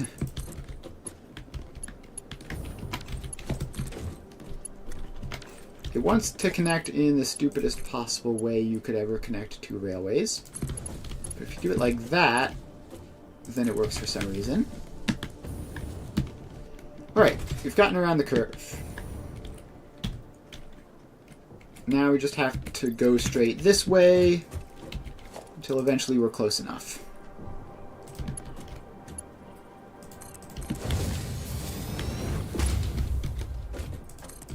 Alright. Just keep on building these. Probably just a couple more.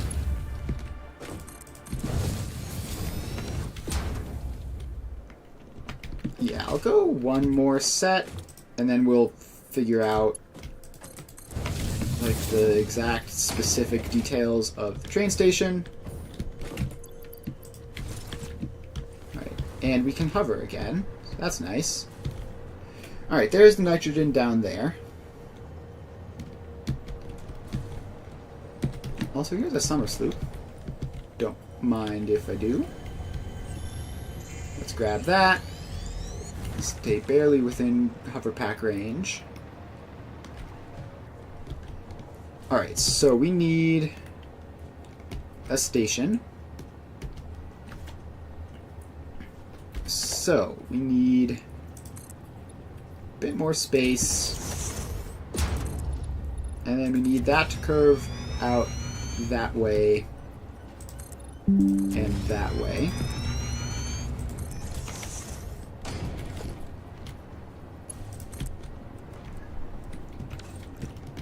I think. Hang on, I guess I just need this to like connect up to both sides of this train station and it'll be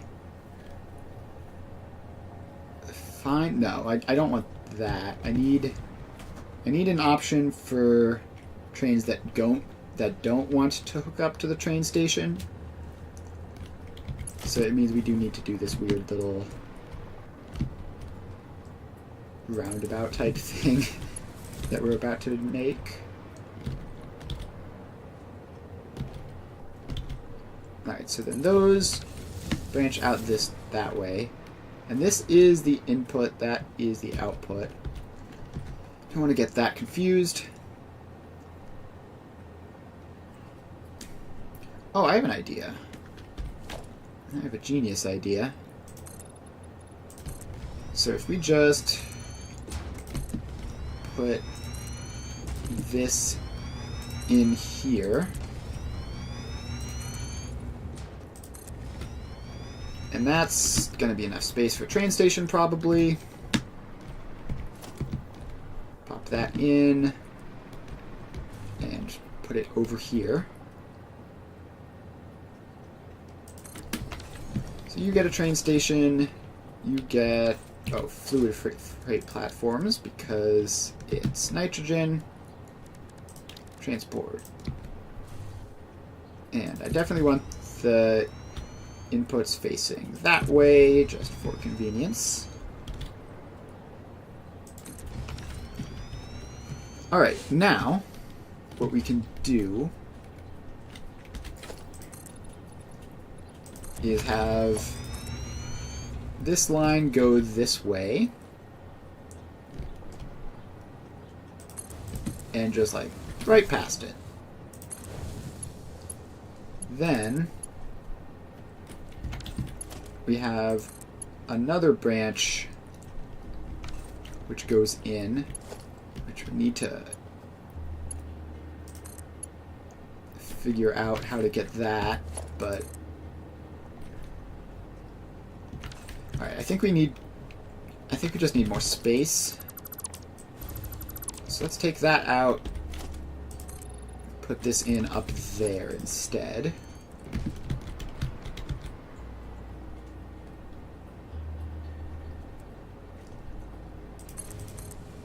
Like that. And across. So now this should be enough space to do whatever I want with it.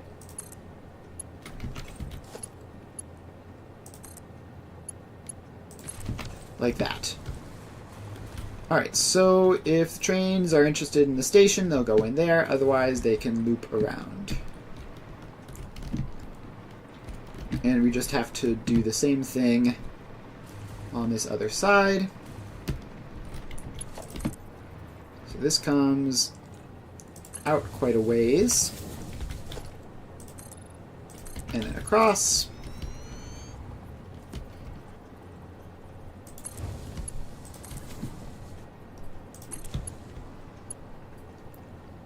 And then that just has to loop into there somehow. Let's see, is there any place along this entire thing where that'll work? No. So this needs to be further out, just like the other one. You need a little bit more space than you think. Alright, so then that goes like that.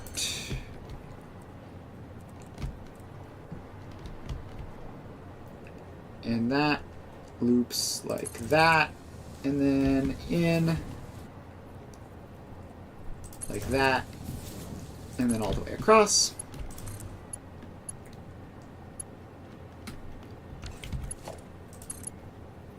Then that just needs to not do whatever it thinks it's doing.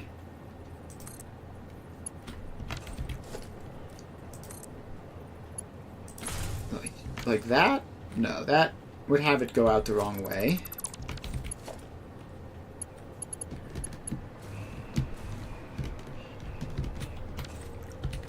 Alright, actually, what we need is for this to go further along this way. I've dismantled the stuff powering the hover pack, so gotta be a little bit careful. So that goes further out that way. Then this can hook up out there.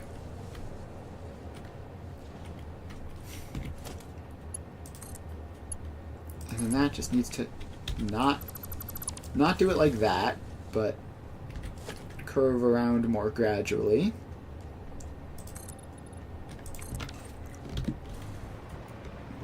Alright, so then this, you take that out, have this start curving early, like that.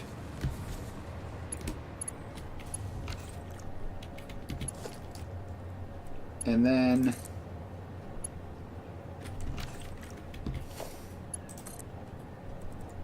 again, start curving preactively. Preactively, what is that? What does preactively even mean? Preemptively. And then go in there. And then this bit isn't needed, so we'll cut that all out. Alright, so if you're interested in the station, go in there and loop around. If you aren't interested in the station, you go past. So now we just need to make this curve around like that and loop up to that loose end over there.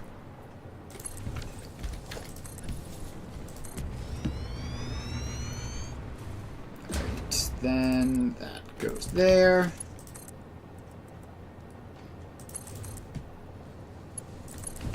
And there we go. Alright, now we just need signaling.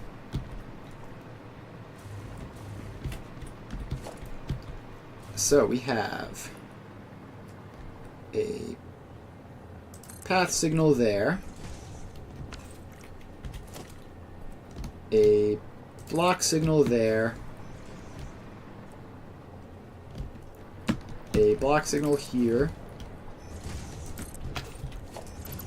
get the view, and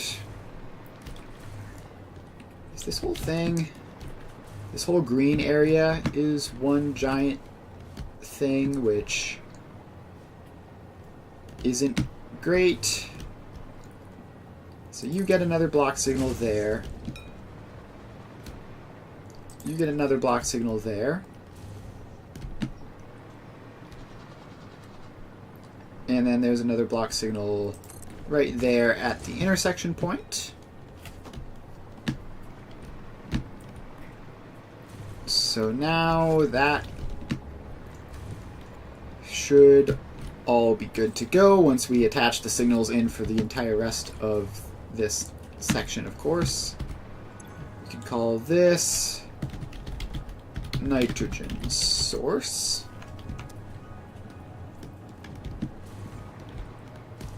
And I suppose we can even put a train on it.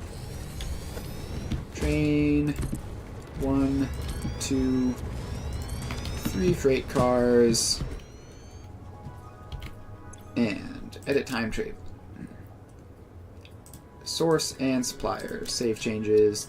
Turn on self-driving. And off you go. And now we'll have to see if that has any collisions with the other one. Hopefully it won't, but you never know. In the meantime, we need to make this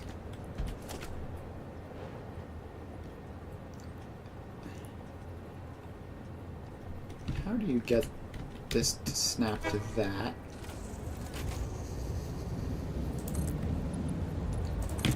Alright, there we go. The train station itself was like physically in the way. Hey, how are you? I am pretty good. We are setting up a bit of a train network to get nitrogen back to the base. And it is going relatively smoothly. Alright, so we're just going to have two pipes just to be good. Alright, then we need power line and power tower platform. Then this needs to go all the way down there.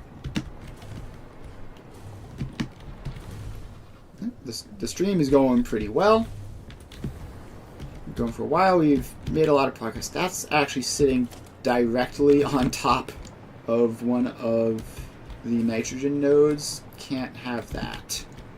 We're going to need to move that platform over a little bit. So get rid of you. And then put that, I don't know, somewhere inconspicuous, like off over that way.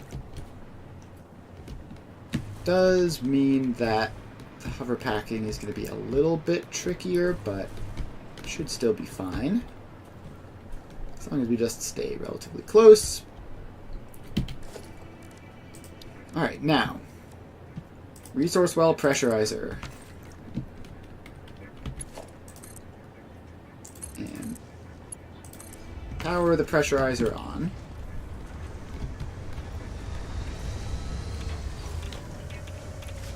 Right, there's that guy causing radiation. That's fine, don't really care about that. Streaming schedule. I stream weekdays from 2 to 5 Eastern Time. Satisfactory on Monday, Wednesday, Friday. And currently Foundry on Tuesdays and Thursdays. don't need a pressurizer, I just need extractors.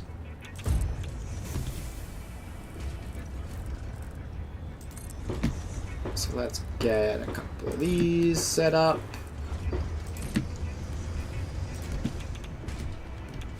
And a couple of these. Yep, just put those on everything.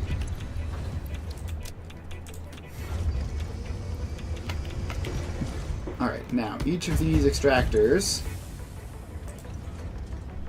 is... Alright, so that's 60 a minute, that's 30 a minute, that's 120 a minute. What it says. Resource well potential is 660. Alright, well, we're just gonna combine all of these up.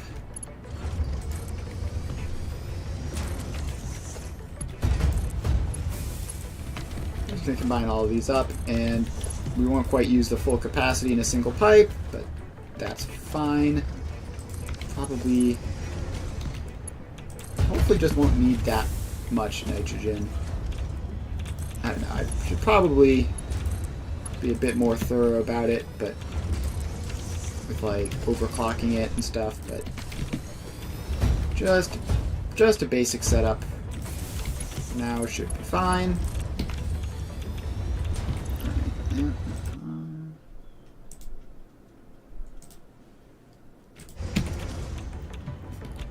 Alright, so that's all that.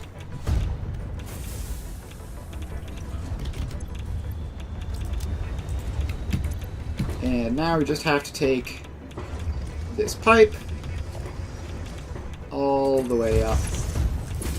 And no pumps needed because it is a gas. Thank goodness for that. I need like an actual way of getting up there, though. So let's just pop a foundation in. And wall up. So I can drag the pipe along the wall. Which should make that work. I think I've gone straight through the foundation up there.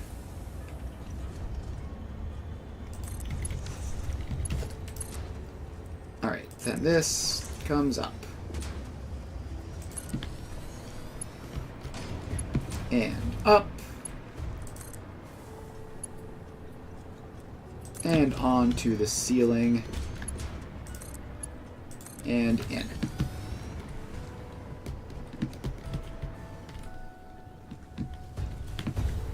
I guess, because it is fluid and it is so simple, if I just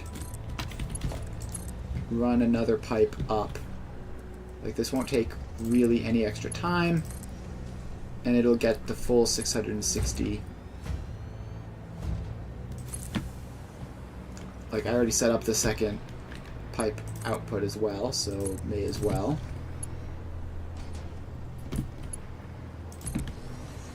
Alright, so then that goes in there, and because those are grabbing from different sides of the whole configuration, we should be able to get the full capacity split between the two pipes, which will go into this.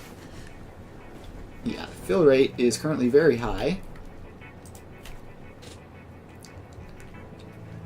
and approximately maximum for now. It'll drop off pretty quickly once the nitrogen stops backlogging. Yeah, there it goes.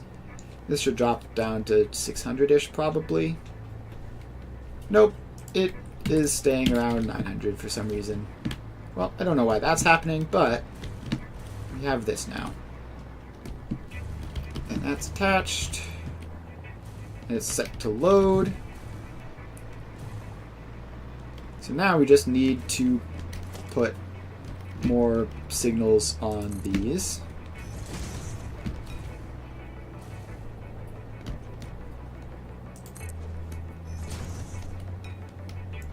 Alright, and let's just put the signals for both sides like next to each other. So we'll go down here.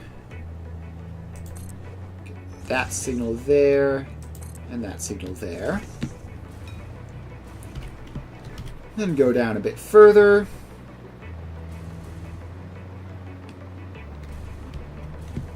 And that signal there. And that signal there. Gosh, we're getting into some weird colors now. We go down a bit more. And a signal. And a signal. Alright, just keep on moving. Signal and signal.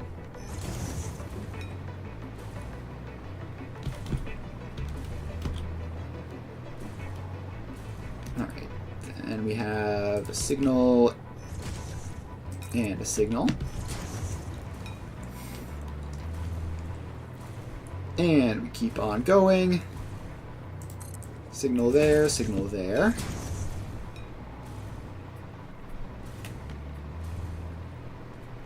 And we keep on going. I feel like there ought to be a way of like automatically placing signals, but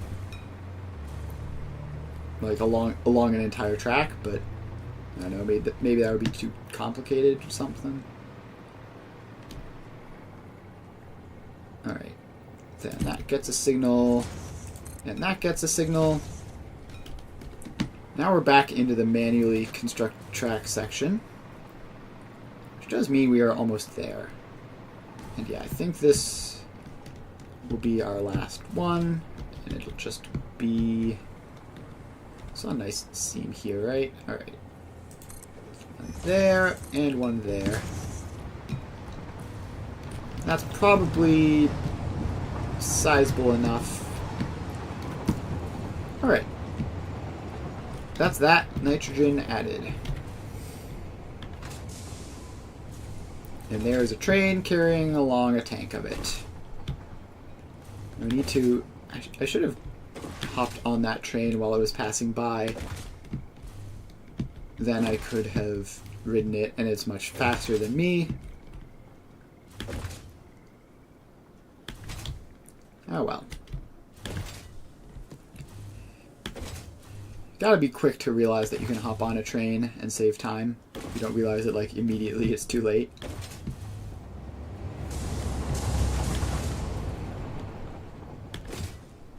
Alright, so I have to set the nitrogen supplier to unload so that we can actually get the nitrogen into this side of things.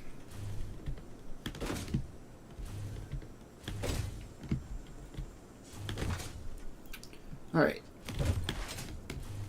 Yeah, so I've missed it for this cycle. I can definitely get it for the next one. And then we can start bringing the nitrogen over. Yep. Honk.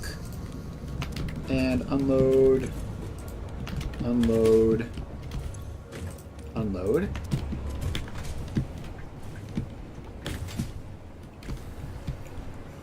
Alright. Now we just have to take a pipe from there, get it up that, which is not working, because of course it isn't. Trains, yes, we are adding nitrogen onto our city. So this is the main place where we work and produce everything. And we just went off and set up a whole giant train network to produce nitrogen, and now we have that. We are... Where did I click there? Now we just need to bring it into this, which will eventually do packaging for it, and then we can use it in various things. If the floor holes would work. Alright, there we go. So now when the train comes along, it will stop in here, deploy some nitrogen, and that will be that. And are these powered on? Yes, they are. So we should be all good to go. Actually, wait, that is no good. I actually need to fix that. That is going to get in the way of a tractor that tries to use this alleyway to turn around. Just have to move that up and over. And while we're talking about not getting in the way of things, there are other things that need to be using this space. The pipe needs to go around. Leave these conveyors open.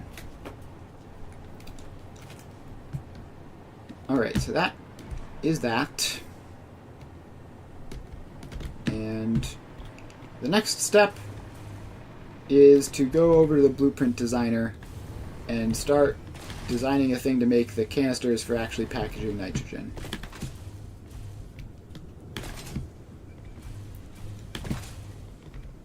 So let's figure out. The blueprint designer is like down here, right? How do you deal with gravity with liquids? So for liquids like water and oil, you just gotta stick pumps on all the pipes. Nitrogen is very convenient because it is a gas, so you just don't worry about it. It just figures itself out. But yeah, you just gotta stick pumps on the pipe every so often, and it mostly works itself out.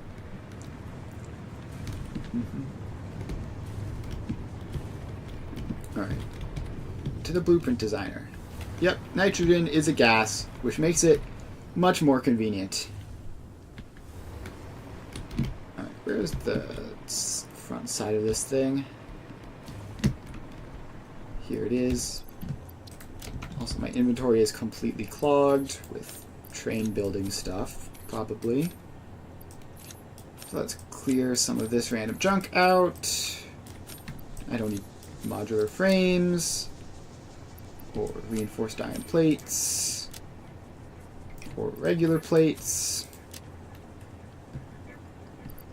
or wire, or quick wire. That should be enough space to clear the designer of whatever I was working on last time.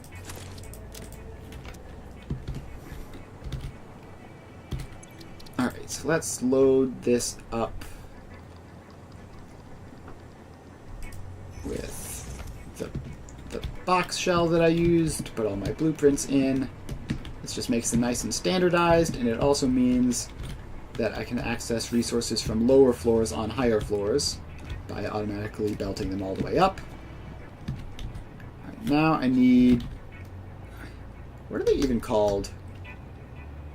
Tanks? Yes, empty fluid tanks. Okay, it's very simple. It is literally just aluminum ingot in, fluid tank out. That's great. So yeah, it very much, you know, I want to give them at least a little bit of benefit of the doubt to make sure maybe they're not a bot, maybe they're a real human, but when they enter saying trains, then it becomes obvious that they are in fact a real human. Alright, there we go.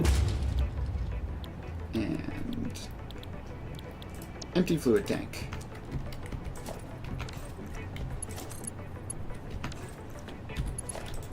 And just bring that down and in. Alright, any fancy stuff? No, it's literally just 60 to 60. Alright. This giant blueprint box shell is extraordinary overkill for what we're doing here. Exactly. Mm-hmm.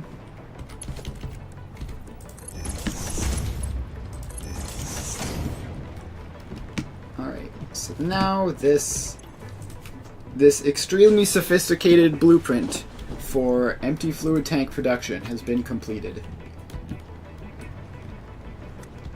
Yeah, I don't need more than 60 a minute of these, so there's no need to even put a second constructor in. Realistically, I don't even need 60 a minute of them. Like, even this is going to be probably extreme overkill, because we're going to be recycling them anyway, but whatever. The point of the factory is that everything gets put into these things. So we call this empty fluid tanks. 60 aluminum ingots to 60 empty fluid tanks. Save that blueprint. Clear the designer. And now we just need to get up here. So we need space for the empty fluid tanks, and they need a relatively complicated setup because they need to be recycled. Much like the empty canisters, but technically different. We just need like a space for them to get stored and a space for them to be input and output. This space here is probably enough. What is this next to? Is this petroleum coke? Yeah, this should be fine for that. Alright. Set that to default.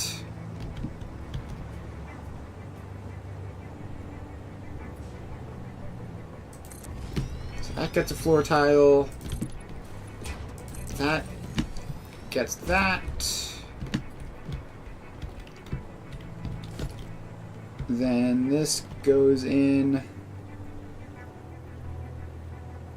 like that. And so that is the aluminum input. This is the return. Just gotta make sure I have everything that's needed for this. So I have to make sure that these all line up on the right y-axis, which is being surprisingly finicky today. Alright, then this just gets that to loop around and back. Alright, so we have truck stop number 1. Truck stop number 2, and then this will be the storage place in between them. Alright, then take the power pole, attach that up, attach that up. Alright, so this can be tank and input empty fluid tank and tank. I think this has to be output. This might get a bit dicey if we end up using a lot of nitrogen, but it also packs super efficiently, so it should be fine. Output empty fluid tank. Alright. Then we need hang on, wait. Let me think. I did this on 3 truck stops for the canisters, I think. So it's a little bit different here, but we could do that. That, then this gets to be an aluminum ingot input.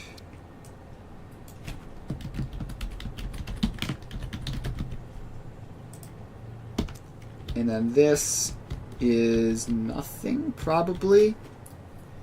Is this anything? I don't think it is. Goodbye. Alright. So then, wait. No, because we need another... We need a tile for the production and a tile for the storage. Although I can sneak the storage underground again. Yeah, I'll do that. Alright, so somewhere in here should be somewhere in the undefined section. Unless I didn't save it. Empty canister V2. Oh no, it's going to wind up in utility somehow. Yeah, okay. So we pop that in.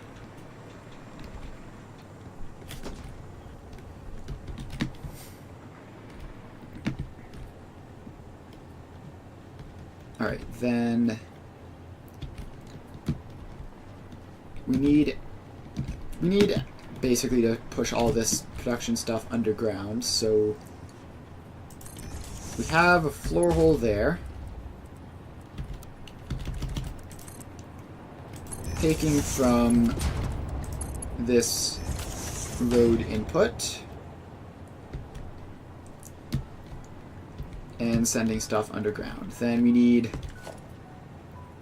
another floor hole here, which takes from this output and sends that underground. And then we just need a floor hole here, which takes this up into that. So you don't use fluid tanks for all that much, so this should probably be enough. If this were empty canisters, it would not be anywhere close to enough. We use an absurd amount of those. But because it's just fluid tanks, it's probably fine. Alright, now we go over here, grab our aluminum ingots input, and then that loops into that.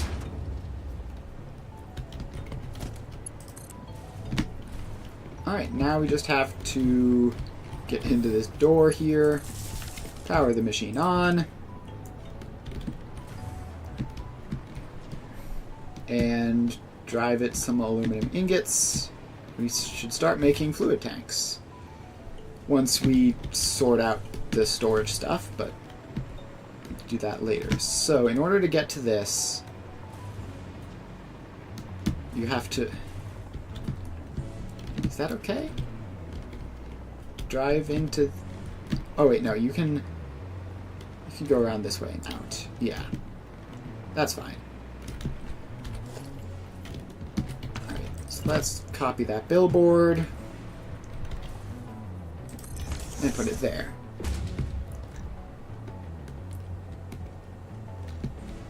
Alright, so that is this. Where is the aluminum ingots? It has been ages since I've been in the city, so I don't fully remember where exactly they are.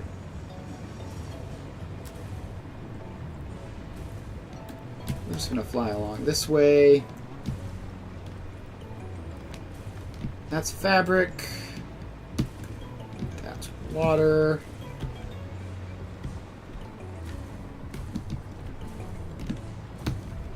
Alright, here's the aluminum ingots output.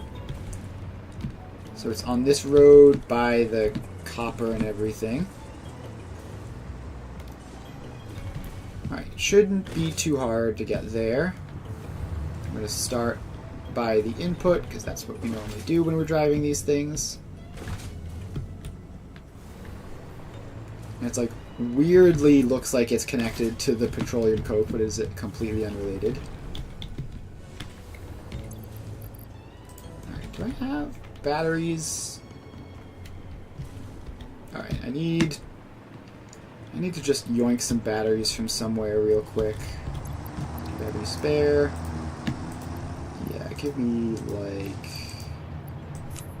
just like 50 of them is probably fine. Alright. Then we go here.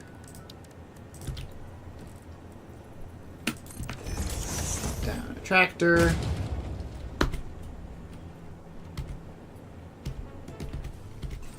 Sometimes you have to try to drive it first in order to gain access to the crafting bench.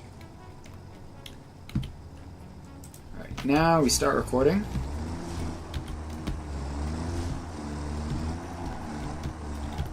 And off we go. We immediately do a U-turn. Now we just have to find our way to the aluminum ingots, which I think are just on this road here. Yeah, pretty sure that if I just go along this way, do another U-turn, then I'll be there.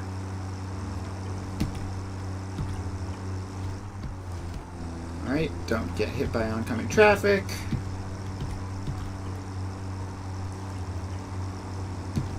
So yeah, the annoying thing about tractors is that they absolutely do not obey the rules of the road. They will just do whatever they want to do, whether you want them to or not.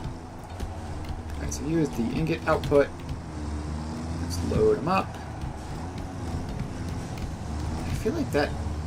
It showed me the unload screen for some reason, which makes me think that something horrible might have happened, and I might have, like, somehow triggered the wrong truck station.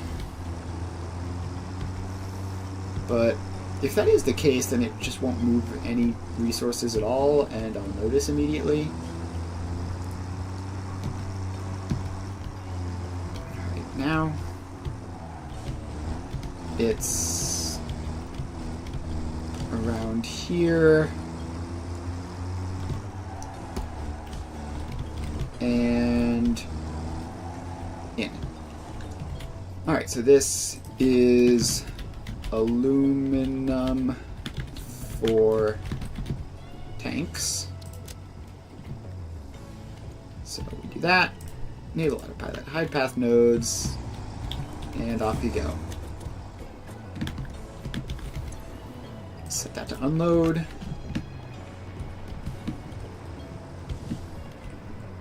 And that's that. So once that makes it back, then... Alright, it's going to take some time figuring out whatever it's trying to figure out.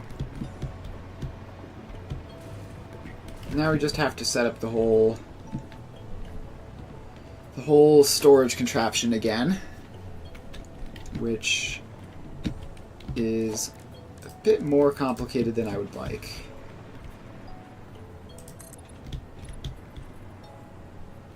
Also, this is like uncomfortably close to a train network, so probably can't do much with this. Just one floor. Yeah, well, we can make this horizontal if we need to. This isn't too close to the trains, is it? It's a bit cramped, but it looks higher than this, so it's probably fine.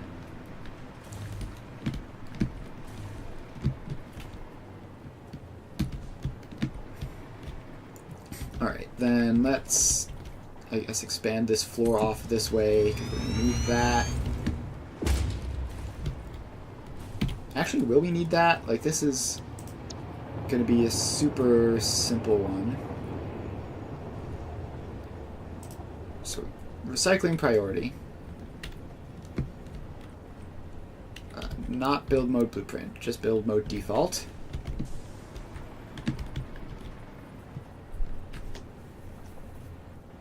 Yeah, it'll figure it out eventually. Listen, it's never failed before, so, well, that's a lie. It fails all the time, and then I have to come back and fix it, but it frequently doesn't fail. Alright, so we put the recycling priority storage in. Alright, then this side is from new production, and this side is from recycling. So if I can just remember which is which. I believe the near one is new production. Yes, and the far one is recycling.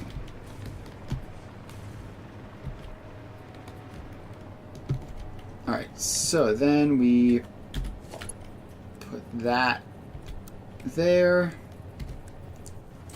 Make it Mark II, just for the sake of it being Mark II. I don't know what that'll even do for me, but there we go.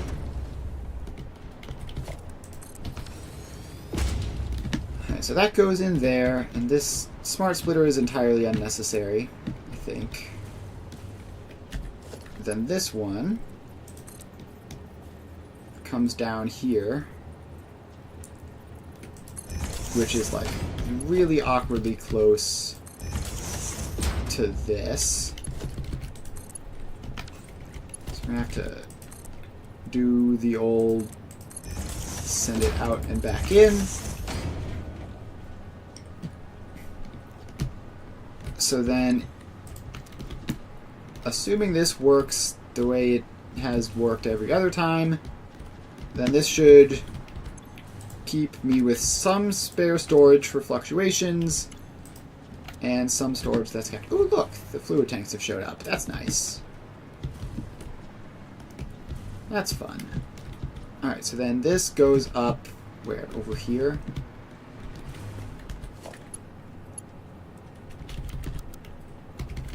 Alright, then that can go like that. And we just need to get this over around this way. No, that clips. Because of course it does. So we need a little bit of extra space. So if we go around like that, technically it clips, but it's close enough.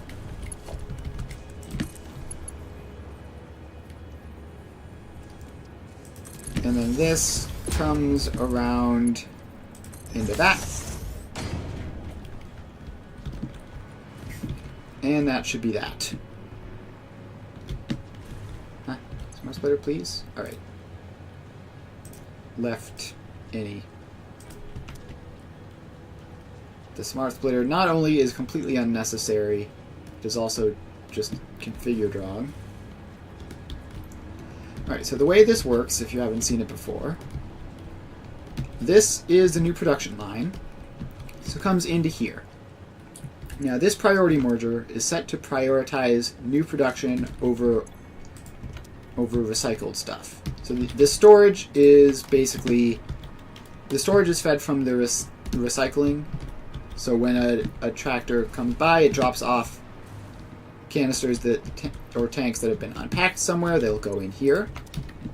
And the new production line is set to priority over this, which means basically as long as this tank, as long as this storage container is the only one with tanks in it, new production will just keep on coming. However, this storage container is set to prioritize the storage container instead of the new production, which means once we reach a point where there is so much backlog that this entire container is full and this has something in it continually, this belt with the new production coming through will lock up and we won't produce any more fluid tanks. So basically this lets you control how much fluid tanks you have in storage without having to use a sink and waste your precious aluminum ingots. Which isn't really a big deal, but here it is.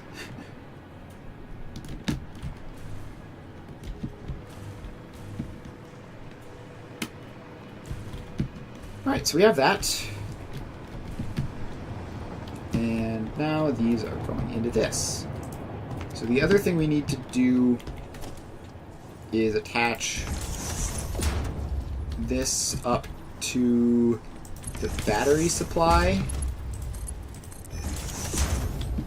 So we put that in, and then also down here under this city somewhere, we have that. Okay. deconstruct that wall. So now we connect that along and put a splitter in and hook that up. So now our tank supplies, all the tractors involving tanks will have batteries, both input and output, so we don't need to worry about that ever again.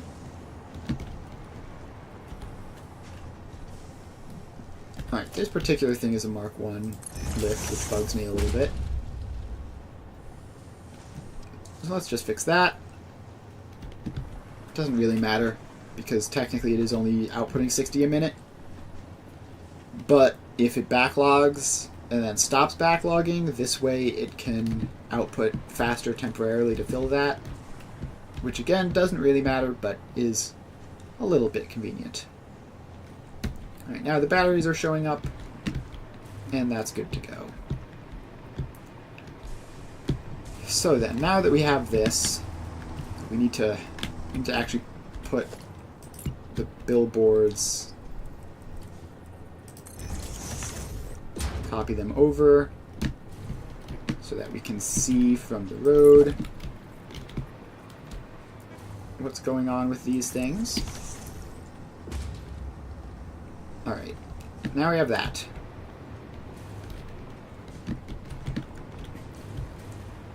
So now we have to take this, which is going to be the confusingly very similar looking nitrogen output. So we put some billboards onto there.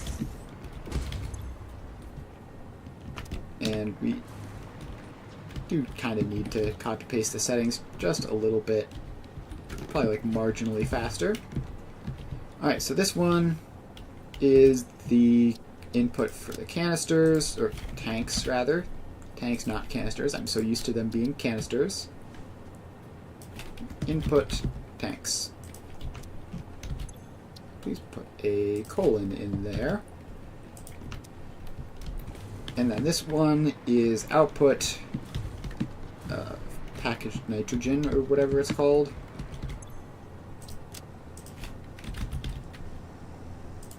Packaged nitrogen gas.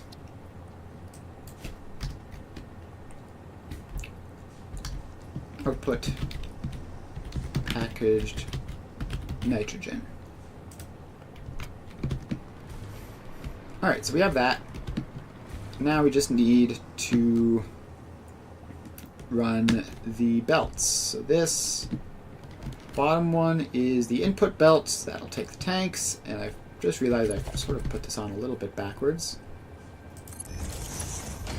But that's probably fine. So we'll just take this along.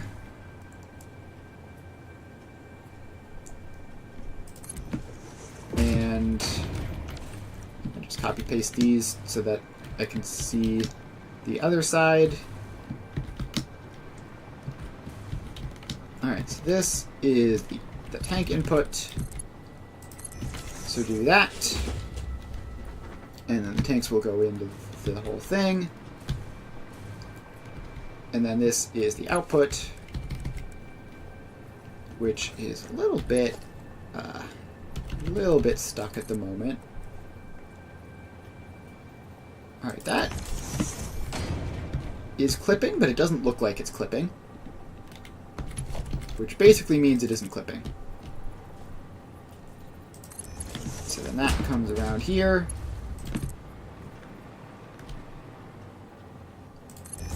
And right across the nice signs that I just set up. And in.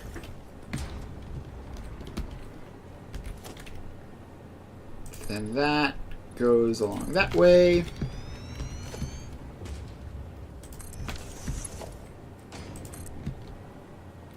And we're also going to need the fuel for the packaged nitrogen outputs. Let's just get that set up real quick. Please say there is a line of batteries relatively close. Right over here. That's not that bad. So we can run Run that over.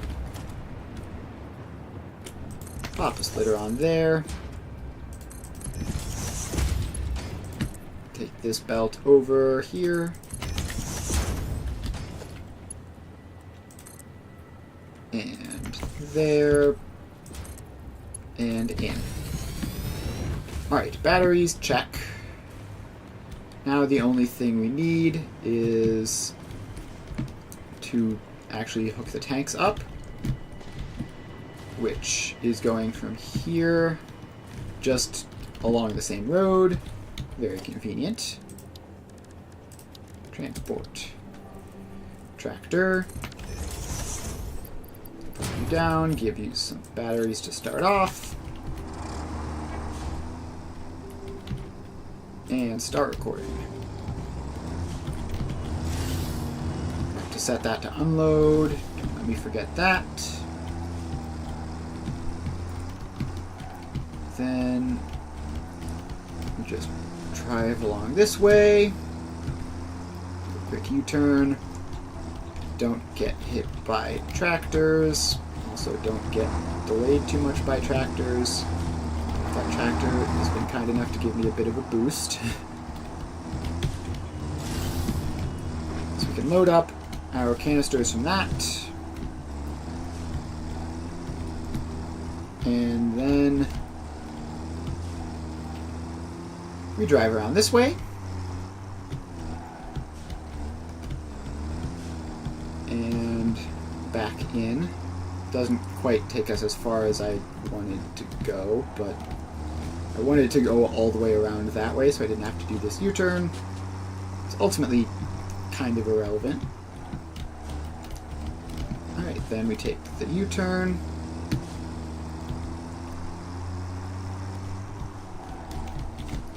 And in we go. So this is tanks for nitrogen. Save that one, enable autopilot, hide path nodes, and off you go. Set you to unload. And now if that worked... Ah, beans. That's the packaged nitrogen. Hang on. Stop. Yeah, that was just entirely the wrong side. That was the packaged nitrogen output, not the tank input. I foresee problems based on the fact that empty tanks and packaged nitrogen tanks look completely identical. Like, how are you supposed to know? Alright, set that to unload. Where are you going? Stop autopiloting. I'm going to give you a new thing to do anyway. Alright. Show path nodes. Delete the path that you were using anyway. Alright, now we do this properly.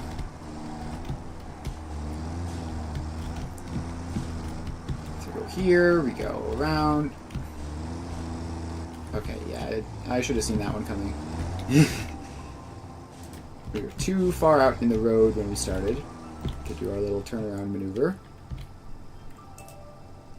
So now we try this a third time. I really am rusty on driving tractor paths.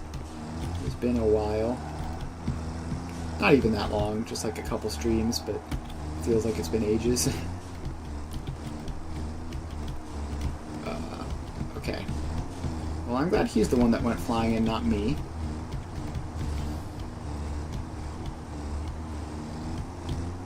Alright, then you go here. You load him up. And you go around. And around this way and then back. And then do the whole same thing again, except we don't use the wrong truck stop this time. Thank you, invisible thing on the floor. I'm gonna have to delete that. It's a great path. Yeah, well, this one is gonna be better, hopefully, except for the weird random part where they go flying for no reason. Alright, so do that. No, wait, stop. Disable autopilot. Just sit there and be normal for like 5 minutes. Alright, we need to get rid of that because that happens sometimes. Then we come back here. Alright, now we save your path as tanks for nitrogen. You save it. Enable autopilot. Hide path nodes, and off you go. Alright, he'll figure out how to do that eventually. So did I end up actually putting any... Okay.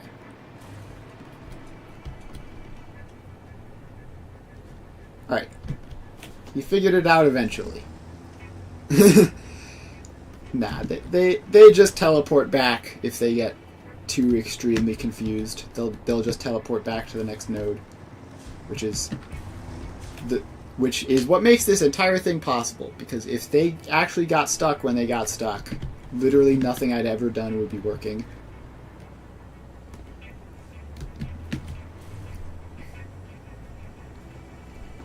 Alright, now we just have to wait for that to make sure that it works properly.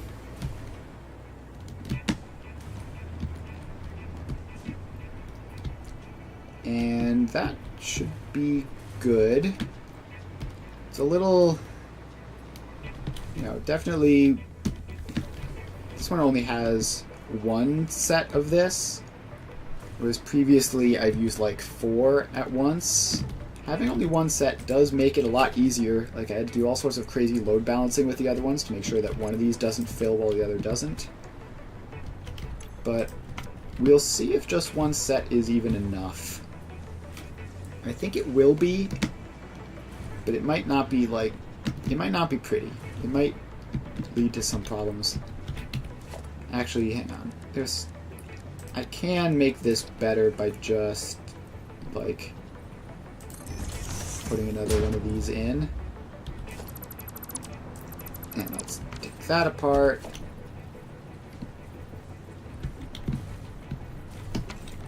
There's all sorts of junk in the way. That's why it wasn't snapping properly.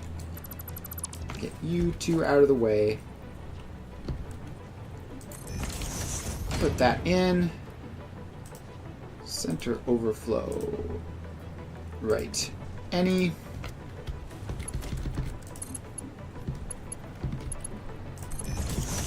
And then that. And then that loops back in anyways. And that goes there.